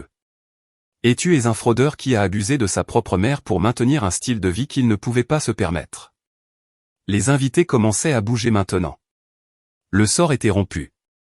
Ils vérifiaient leur téléphone, chuchotaient, réalisant qu'être vu ici était un suicide social. Big Sal Romano se leva et boutonna sa veste. Il regarda mon père avec dégoût, puis me regarda avec un signe de tête respectueux. Il connaissait le jeu. Il savait quand un plus gros requin était entré dans l'eau. Il se tourna et s'éloigna, laissant mon père à son sort. J'ai regardé la foule de mondains et de sycophantes qui traînaient encore près du buffet, incertain de savoir s'ils devaient rester pour le homard gratuit ou fuir la scène de crime. J'ai saisi le microphone une dernière fois. Mesdames et messieurs, dis-je, ma voix résonnant sur la fête ruinée. Je m'excuse pour le désagrément, mais il y a eu un changement de direction. Cette propriété est maintenant sous une nouvelle propriété. La journée portes ouvertes est annulée. J'ai baissé les yeux sur ma famille, sur les gens qui m'avaient rejeté, qui avaient laissé Nana mourir, qui m'avaient traité comme un serviteur dans ma propre maison. La fête est finie, dis-je, ma voix finale. Vous avez 30 minutes pour récupérer vos effets personnels et quitter ma propriété avant que je ne demande à la police de vous expulser pour intrusion. Les 30 minutes que je leur ai données ont transformé le manoir en une émeute de désespoir. Les traiteurs dépouillaient les tables, reprenant le homard impayé, et les voituriers jetaient les clés aux invités en fuite. Mais je ne les regardais pas. Je regardais Brittany. Elle ne courut pas chercher ses vêtements, et elle ne courut pas chercher son mari, qui pleurait actuellement sous l'emprise d'un policier. Elle courut vers les escaliers. Je la suivis, sachant exactement où elle allait. La boîte à bijoux vintage de Nana était cachée dans le faux fond de la coiffeuse antique, le seul meuble qu'il n'avait pas encore vendu parce qu'il n'arrivait pas à comprendre comment ouvrir le compartiment secret. Brittany le savait cependant. Elle avait probablement passé des mois à essayer de le déchiffrer. J'ai atteint la porte de la chambre principale juste au moment où elle brisait le miroir de la coiffeuse avec un lourd chandelier en laiton. Les temps désespérés exigent des mesures désespérées. Elle fouilla dans le bois éclaté et sortit une pochette en velours, ne regardant même pas les diamants à l'intérieur avant de la fourrer dans son sac à main de créateur surdimensionné avec une poignée de montres en argent qu'elle avait volée dans la commode de trait. « Tu vas quelque part, Brittany ?» demandai-je, appuyé contre le cadre de la porte. Elle se retourna brusquement, les yeux hagards. Sors de mon chemin, Dante, siffla-t-elle. C'est ma compensation. J'ai supporté cette famille pendant 5 ans. Je l'ai mérité. Tu n'as rien mérité, dis-je, entrant dans la pièce.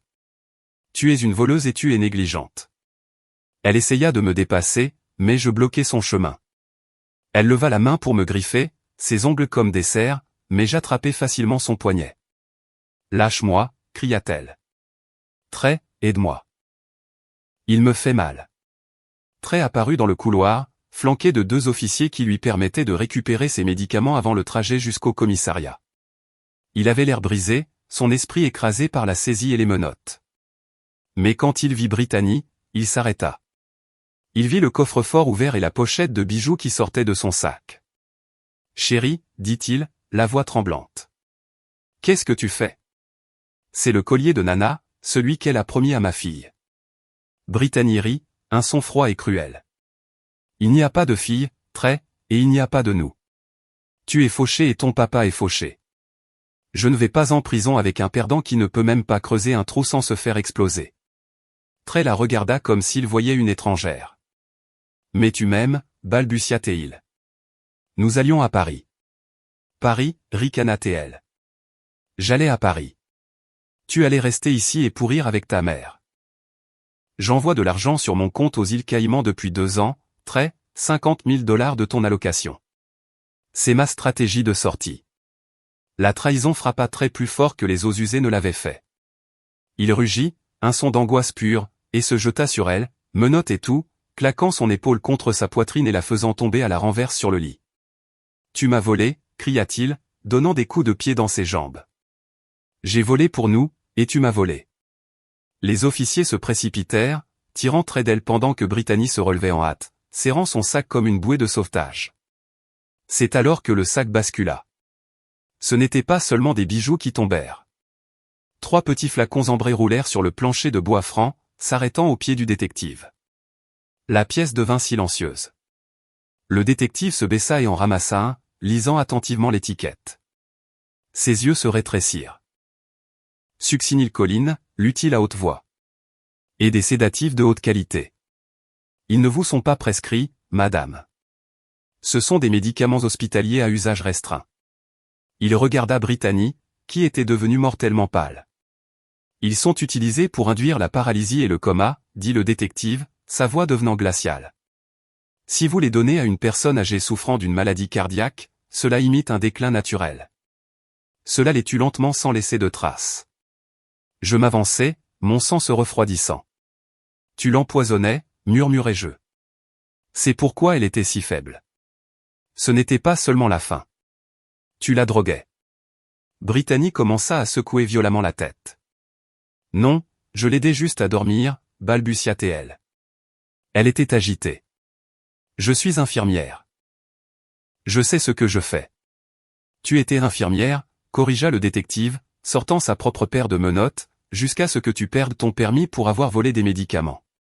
Brittany Wilson, tu es arrêtée pour vol qualifié, possession de substances contrôlées et tentative d'homicide.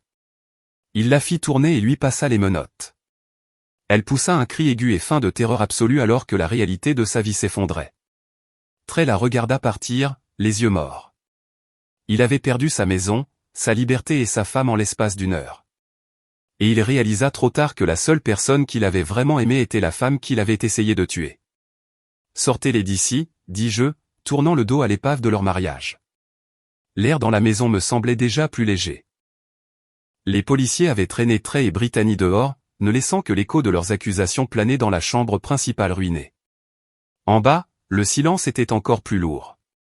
Mon père était assis menotté sur une chaise de cuisine, la tête baissée en signe de défaite. Mais ma mère, Béatrix, était encore libre pour l'instant. Elle se tenait près de l'îlot en marbre, serrant son sac à main de créateur comme s'il contenait les derniers vestiges de son âme. Quand elle me vit descendre les escaliers, elle ne s'enfuit pas. Elle ne cria pas. Elle tomba à genoux. C'était une performance digne de la scène. Elle rampa vers moi sur le sol poli, sa robe à paillettes dorées traînant derrière elle comme une aile brisée. Dante, se lamenta-t-elle, attrapant ma jambe de pantalon. Mon bébé, mon fils, s'il te plaît, tu dois m'aider. Je ne savais pas. Je jure que je ne savais rien du poison. Je ne savais rien de l'hypothèque. Marcus et Trey ont tout fait. J'essayais juste de maintenir la paix. Je la regardais. Je me souvenais de cette femme. Je me souvenais d'elle non pas comme une nourricière, mais comme une consommatrice. Je me souvenais du jour où elle avait vendu mon premier vélo parce qu'elle avait besoin d'argent pour une journée au spa. Je me souvenais de l'année où elle avait oublié ma remise de diplôme du secondaire parce qu'elle était dans un casino à Biloxi. Lève-toi, mère, dis-je, ma voix dépourvue de chaleur. Tu ruines ta robe et tu mens. Tu étais au courant de l'hypothèque parce que ta signature est juste à côté de celle de papa sur la demande frauduleuse. Tu étais au courant de la négligence parce que tu as écrit le post-it sur le frigo. Ne la nourris pas trop. Tu te souviens. Elle tressaillit, mais elle ne s'arrêta pas. J'avais peur, sanglota-t-elle, les larmes traçant des sillons dans son maquillage épais. Ton père m'a forcé à le faire. Il a dit que nous allions tout perdre. Je l'ai fait pour la famille, Dante. Je l'ai fait pour nous. Je ris, un son dur qui fit lever les yeux au détective de ses papiers. Il n'y a jamais eu de nous, mère. Il y avait toi et tes besoins. Je me souviens quand j'avais 10 ans. J'ai économisé pendant 6 mois pour acheter cet ensemble Lego, le grand, le Faucon Millennium. J'ai tondu des pelouses. J'ai lavé des voitures. Et 2 jours après l'avoir acheté, je suis rentré de l'école et il avait disparu. Tu m'as dit qu'il s'était perdu. Mais j'ai vu les billets de loterie dans ton sac à main, mère. Tu as vendu ma joie pour une chance au jackpot que tu n'as jamais gagné. Tu n'as pas changé. Tu es juste passé à des enjeux plus importants. Béatrice a cessé de pleurer. Ses yeux se sont plissés d'une fraction, le masque tombant. Que veux-tu, Dante, a-t-elle demandé, sa voix perdant ses tremblements. Tu as la maison. Tu as l'argent. Tu veux aussi du sang. Je veux justice, ai-je dit. Le procureur général est en train de monter un dossier RICO contre papa et Trey. Association de malfaiteurs, fraude, maltraitance envers une personne âgée. Cela entraîne une peine minimale obligatoire de 20 ans. Et à l'heure actuelle, tu es listée comme co-conspiratrice. Tu as signé les chèques. Mère, tu as vécu ce style de vie. Tu vas te retrouver dans le même bloc cellulaire qu'eux. À moins que... Je me suis arrêté, laissant le mot planer dans l'air comme une bouée de sauvetage. À moins que quoi, a-t-elle murmuré, l'espoir brillant dans ses yeux avides. À moins que tu ne deviennes témoin de l'État, ai-je dit. Tu témoignes. Tu leur dis tout. Comment papa a falsifié les actes de propriété. Comment Trey a volé les bijoux. Comment Britney s'est procuré les drogues. Tu leur donnes la chronologie, les comptes bancaires, les mots de passe. Tu les enterres, mère. Et en échange, je demanderai au procureur de t'accorder une mise à l'épreuve. Pas de prison, juste un casier judiciaire et une vie de pauvreté. Elle a regardé mon père, toujours assis sur la chaise. Il l'a regardé, ses yeux implorants. Béatrice, a-t-il dit d'une voix rauque. Ne fais pas ça. Nous sommes partenaires. 30 ans. Ne fais pas ça. Elle l'a regardé. Elle a regardé les menottes.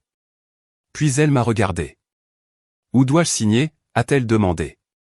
Mon père a poussé un son à moitié sanglot, à moitié rire. C'était le son d'un homme réalisant qu'il avait épousé un requin. Béatrice n'a même pas bronché. Elle s'est approchée du comptoir où le détective avait déposé l'accord de plaidoyer que j'avais préparé avec Olivia. Elle a pris le stylo. Sa main n'a pas tremblé. Elle a signé son nom avec une flourish, de la même manière qu'elle signait les reçus de cartes de crédit pour des chaussures qu'elle ne pouvait pas se permettre. Elle a remis le papier au détective et a lissé sa robe. « Je peux y aller maintenant ?» a-t-elle demandé. « J'ai un hôtel à réserver. »« Pas encore » ai-je dit. « La police a besoin de ta déclaration ce soir. Mais avant que tu ne partes, je veux que tu saches quelque chose. Je ne te donnerai pas un sou. Pas d'allocation, pas de logement. Tu es seule, Béatrice. Bienvenue dans le monde réel. » Elle m'a regardé avec un froid calcul. « Je survivrai » a-t-elle dit. « Je le fais toujours. » Elle est sortie par la porte, flanquée de policiers, sans un regard en arrière vers le mari qu'elle venait de condamner. Le détective m'a regardé, secouant la tête. « C'est une femme froide » a-t-il murmuré. J'ai regardé mon père. Il pleurait en silence. Je t'avais prévenu, ai-je dit. Je t'avais dit qu'elle n'aimait que le style de vie. Tu aurais dû écouter. La maison était enfin vide des traîtres, mais le silence n'était pas encore paisible. Il y avait encore une chose que je devais faire. Je devais ramener Nana à la maison. La maison sentait l'huile de citron et le lin frais au lieu de la pourriture et de la négligence. Il a fallu une semaine complète pour effacer la tâche de ma famille de la propriété. J'ai engagé une équipe de restauration après sinistre, du genre habituellement réservé aux inondations ou aux incendies, parce que c'est ce que mes parents et mon frère étaient, une catastrophe naturelle. Ils ont enlevé les tapis qui sentaient le champagne renversé et le désespoir. Ils ont repeint les murs pour couvrir les éraflures des fêtes négligentes de trait. J'ai personnellement pris une masse pour démolir le faux mur au sous-sol, détruisant le sanctuaire aux petits crimes de mon frère. J'ai brûlé ses baskets dans un bidon métallique dans le jardin, regardant la fumée s'élever comme un signal. J'ai donné les meubles criards de ma mère à un refuge. Vendredi, la propriété ne ressemblait plus à une scène de crime. Elle ressemblait à une maison. Je me suis tenu sur le porche d'entrée, regardant le fourgon de transport médical privé remonter l'allée. Cette fois, il n'y avait pas de sirène hurlant dans la nuit, pas de panique serrant ma poitrine, juste le doux ronronnement du moteur et le chant des oiseaux dans le jardin nouvellement entretenu. J'avais viré l'ancienne équipe d'aménagement paysager, celle que mon père prétendait payer, et j'avais engagé une équipe pour travailler 24 heures sur 24, replantant les azalées et remplissant le cratère que Trey avait creusé. Le chêne se dressait, grand et digne, ses racines recouvertes de terre foncée et fraîche, n'étant plus un monument à leur avidité, mais un symbole d'endurance. La porte latérale du fourgon s'est ouverte et l'ascenseur a abaissé le fauteuil roulant avec un gémissement mécanique. Nana Rose était assise là, enveloppée dans une couverture en cachemire, semblant petite mais royale. Elle était encore faible, sa peau fine et translucide comme de la porcelaine fine, mais la lumière était revenue dans ses yeux. Les médecins de Grady avaient fait un miracle, éliminant les toxines de son système et stabilisant son cœur. Mais je savais que le vrai médicament était simplement la sécurité. C'était savoir que les loups étaient partis. Je suis descendu les marches et me suis agenouillé à côté de son fauteuil. « Bienvenue à la maison, Nana », ai-je dit doucement. Elle a regardé la maison. Elle a regardé les fenêtres propres qui brillaient sous le soleil de l'après-midi, exemptes de la crasse qui les recouvrait depuis des mois. Elle a regardé les parterres de fleurs débordant de couleurs. Sa lèvre inférieure tremblait. Elle a tendu la main et a touché ma joue, ses doigts frais et secs. « C'est calme », a-t-elle murmuré. « Cela fait si longtemps que c'est calme. » Je l'ai emmenée à l'intérieur. En traversant le hall d'entrée, elle a halté. Le désordre avait disparu. La pile de factures impayées que mon père laissait toujours sur la console avait disparu. L'air était frais et vif, filtré et pur. Je l'ai emmenée dans la véranda, son endroit préféré dans la maison. J'avais replacé son vieux fauteuil de prière dans le coin, là où il devait être, avec un pot de son thé au jasmin préféré. Elle est restée assise là pendant longtemps, respirant simplement le parfum de sa vie reconquise. Puis elle a commencé à pleurer. Ce n'étaient pas les sanglots hystériques de ma mère ou les larmes de colère de Brittany. C'était une libération purificatrice silencieuse, les larmes d'un général qui avait survécu à la guerre. « Je suis tellement désolée, Dante », a-t-elle dit, sa voix se brisant. Je les ai laissés faire ça. Je les ai laissés rester. Je pensais que si je leur donnais assez, si je les aimais assez, ils finiraient par grandir. J'étais une imbécile. Tu étais une mère, ai-je dit, prenant sa main. Tu les as aimés. Ce n'est pas un crime. Leur avidité n'est pas de ta faute. Tu ne peux pas blâmer le mouton pour la faim des loups. Elle a secoué la tête lentement, ses yeux remplis de regret. J'ai vu les signes. J'ai vu comment Marcus regardait mon chéquier. J'ai vu comment Trey regardait mes bijoux. J'avais juste trop peur d'être seul. Et maintenant, regarde ce que cela a coûté. Cela m'a coûté ma dignité. Cela a failli me coûter la vie. Tu n'es pas seul, ai-je dit, ma voix ferme. Et tu ne le seras plus jamais. Elle m'a regardé, la peur clignotant dans ses yeux comme une bougie mourante. Mais tu dois y retourner. Tu as une vie à Rio. Tu as ton entreprise. Je ne peux pas te demander de rester ici et de regarder une vieille femme mourir. J'ai souri. C'est là où ça devient intéressant, Nana. Je ne retourne pas à Rio. Elle a cligné des yeux, la confusion plissant son front. Qu'est-ce que tu veux dire? Je veux dire que International Logistic Holdings a un nouveau siège social, ai-je dit. Atlanta. J'ai déplacé le centre des opérations hier. Mes partenaires à Sao Paulo sont ravis. Nous sommes plus proches du port de Savannah. Cela a un sens commercial parfait, mais surtout, cela a un sens familial parfait. J'ai serré sa main, sentant les os fragiles sous la peau. Je reste, Nana. Je vais emménager dans la maison d'hôte. Je vais te préparer ton petit déjeuner.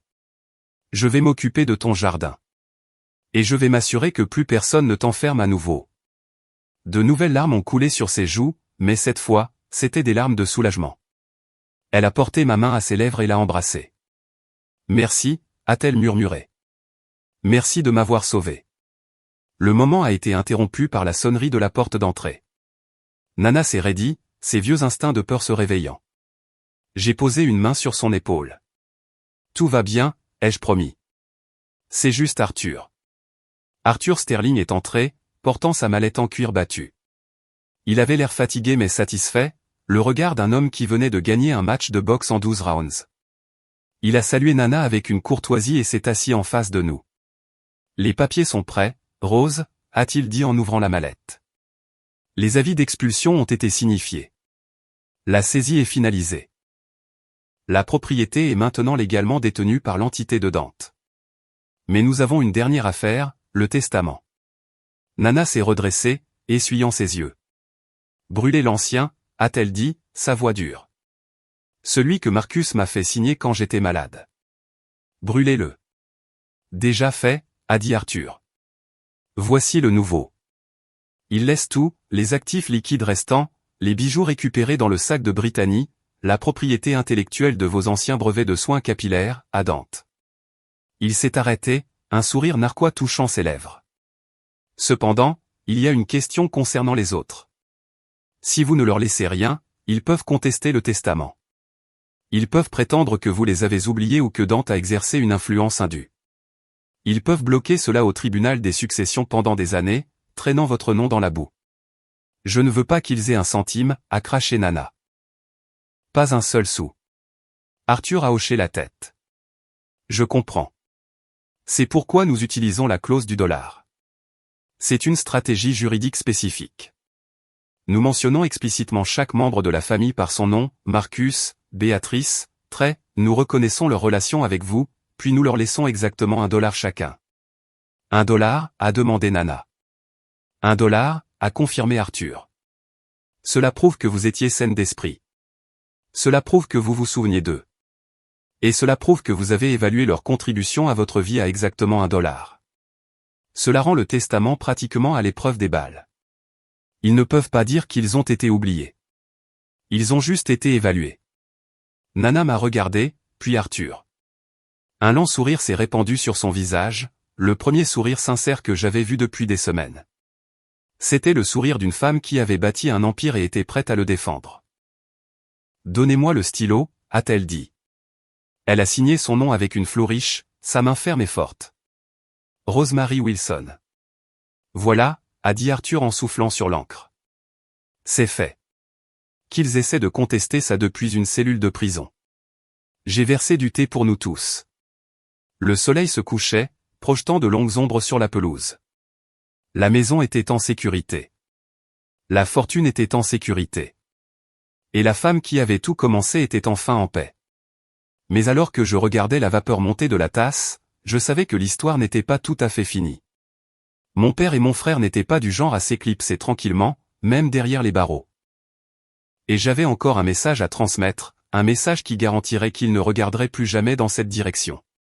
Le coup de marteau est tombé avec une finalité qui a résonné dans toute la salle d'audience, scellant le destin des hommes qui avaient autrefois défini mon monde. Marcus Senior et Trey ont été condamnés un mardi pluvieux de novembre. La juge, une femme sévère qui avait vu les photos de Nana dans ce placard, n'a montré aucune pitié. 20 ans pour mon père, pour fraude, détournement de fonds et maltraitance envers une personne âgée. 15 ans pour Trey, pour association de malfaiteurs, grand vol et agression.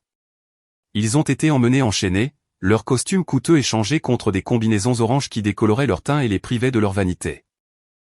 Ils ont été envoyés dans la même prison, mais placés dans des blocs cellulaires différents, une petite miséricorde pour les gardiens qui ne voulaient pas les entendre se blâmer éternellement. La nouvelle s'est répandue rapidement de l'intérieur. Trey ne s'en est pas bien tiré. L'arrogance qui lui avait servi dans les clubs de Buckhead était un handicap dans la cour. Il a essayé d'acheter une protection en promettant une fortune cachée qui n'existait pas, se vantant auprès des mauvaises personnes de lingots d'or et de comptes offshore. Il a oublié qu'en prison, le respect est une monnaie d'échange, et il était en faillite. En une semaine, il était à l'infirmerie avec un nez cassé et deux dents manquantes, battu par des détenus qui en avaient assez de ses mensonges. Quand il est sorti, il était calme. L'enfant chéri avait finalement terni. Mon père ne s'en est pas mieux tiré. Il a passé ses journées à la bibliothèque de la prison à essayer de rédiger des appels frivoles, revendiquant l'immunité souveraine, ce qui lui a valu le surnom moqueur de gouverneur de la part des autres détenus. Il s'est consumé, sa fanfaronnade remplacée par la terrible réalisation qu'il n'était plus pertinent. Le procès de Britney a été plus court, mais tout aussi dévastateur. Les flacons trouvés dans son sac étaient une preuve indéniable d'intention, tentative de lésion corporelle avec une substance contrôlée. Elle était assise sur la chaise du défendeur, pleurant de manière théâtrale, mais le jury était impassible. Elle a été condamnée à 12 ans. Au moment où le verdict a été lu, ses parents, qui étaient assis impassibles au dernier rang, se sont levés et sont sortis sans un regard en arrière. Ils ont publié une déclaration le lendemain la désavouant officiellement, l'effaçant de leur testament et de leur vie. Elle a été laissée à crier après son papa dans une cellule de détention, abandonnée comme elle avait abandonné Nana. Et puis il y a eu Béatrice, ma mère, la femme qui a signé l'accord de plaidoyer pour se sauver. Elle a évité la prison, mais le juge s'est assuré qu'elle n'échappait pas à la justice. Les termes de sa mise à l'épreuve étaient paralysants, exigeant des paiements de restitution qui représentaient 90% de ses revenus. Il lui était interdit de travailler dans la finance ou le commerce de détail où elle manipulait de l'argent. Sans compétence, sans mari et avec un casier judiciaire, elle est tombée au bas de l'échelle économique qu'elle avait gravie si impitoyablement. Elle a fini dans un studio délabré à la périphérie de la ville, le genre d'endroit où les sirènes ne s'arrêtaient jamais et où les murs étaient fins comme du papier. Elle a trouvé du travail comme lave-vaisselle dans un restaurant de mauvaise qualité. J'y suis passé une fois juste pour voir. À travers la fenêtre sale, je l'ai vu penché au-dessus d'un évier, ses mains rouges et brutes, frottant des assiettes pour le salaire minimum.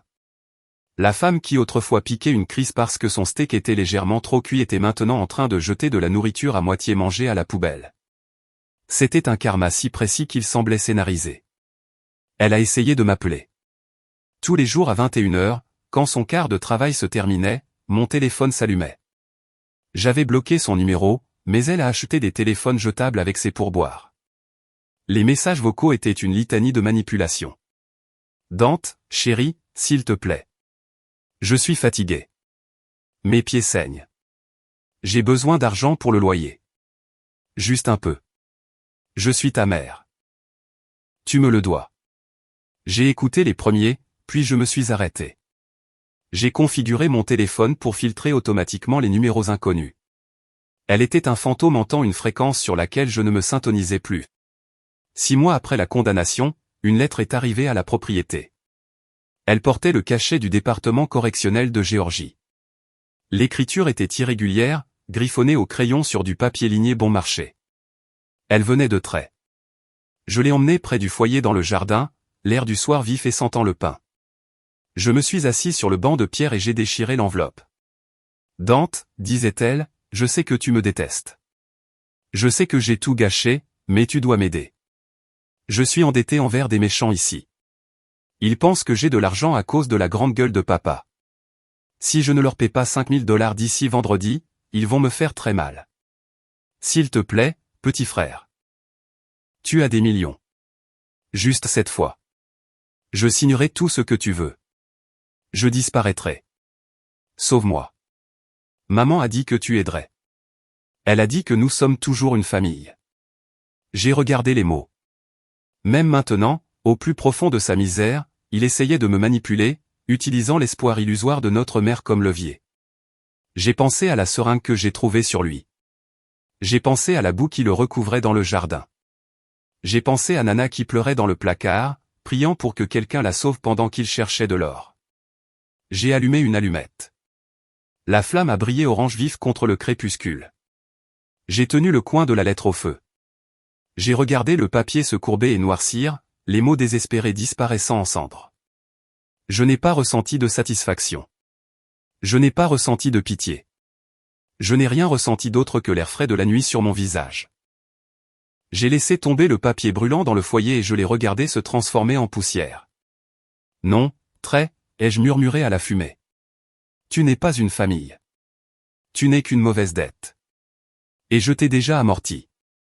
Le soleil était bas sur l'horizon d'Atlanta, projetant une chaude lueur dorée sur les terrains de la propriété. Cela faisait exactement 1 an jour pour jour que j'avais escaladé cette clôture au milieu de la nuit et que j'avais trouvé mon monde en train de pourrir de l'intérieur.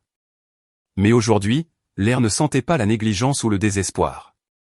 Il sentait la fumée de hickory, le thé sucré et le parfum lourd des magnolias que j'avais plantés le long du périmètre. L'herbe était épaisse et verte sous mes pieds, n'étant plus un témoin boueux de la cupidité de mon frère, mais un tapis doux pour les chaises pliantes que nous avions installées en demi-cercle. C'était le 86e anniversaire de Nana Rose. Il n'y avait pas de sculpture de glace fondant sur le patio. Il n'y avait pas de quatuor à cordes jouant des chansons pop qu'il détestait. Il n'y avait pas de mondain en smoking loué faisant semblant de s'intéresser tout en lorgnant sur l'argenterie. L'allée n'était pas remplie de voitures de luxe louées, mais de berlines raisonnables et de quelques camionnettes. Les invités n'étaient pas des investisseurs ou des usuriers. C'étaient les personnes qui comptaient vraiment. Arthur Sterling était là, portant un cardigan confortable au lieu de son costume de salle d'audience, riant tout en équilibrant une assiette en carton sur son genou. Madame Higgins, de la chorale de l'église, était là, fredonnant un chant gospel tout en arrangeant le pain de maïs. Les infirmières de Grady Memorial qui avaient sauvé la vie de Nana étaient là, traitées comme des reines. Je me suis tenu près du grill, retournant des côtes levées et les regardant. C'est à quoi une maison était censée ressembler. Ce n'était pas un musée d'actifs. C'était une chose vivante, respirante. Nana était assise au centre de tout cela. Elle n'était plus la femme fragile et terrifiée que j'avais retirée d'un placard. Elle avait pris du poids, ses joues rondes et roses de santé. Elle portait une simple robe à fleurs et un chapeau de paille, et elle ressemblait à une reine. Elle tenait court, non pas avec peur, mais avec joie, racontant des histoires sur son enfance à un public captivé de voisins qui connaissaient réellement son nom. Je me suis approché d'elle et j'ai placé un verre de thé glacé frais dans sa main. Elle m'a regardé et l'amour dans ses yeux était lourd et réel. C'était le seul héritage que j'ai jamais voulu. « Es-tu heureuse, Nana ?» ai-je demandé en essuyant mes mains sur une serviette. Elle a regardé autour du jardin les visages des personnes qui étaient restées quand l'argent était parti. « Je suis bénie, Dante » a-t-elle dit doucement. « J'ai ma maison. J'ai mes amis. Et je tais-toi. Je n'ai jamais pensé que je verrais un autre anniversaire, chérie. Je pensais que j'allais mourir dans le noir. Tu ne retourneras jamais dans le noir, ai-je promis. Alors que le soleil commençait à se coucher, nous avons sorti le gâteau. Ce n'était pas une monstruosité de fondant à 5 étages commandé pour les likes sur Instagram. C'était un simple gâteau en feuilles de la boulangerie locale, au chocolat avec un glaçage à la vanille, juste comme elle l'aimait.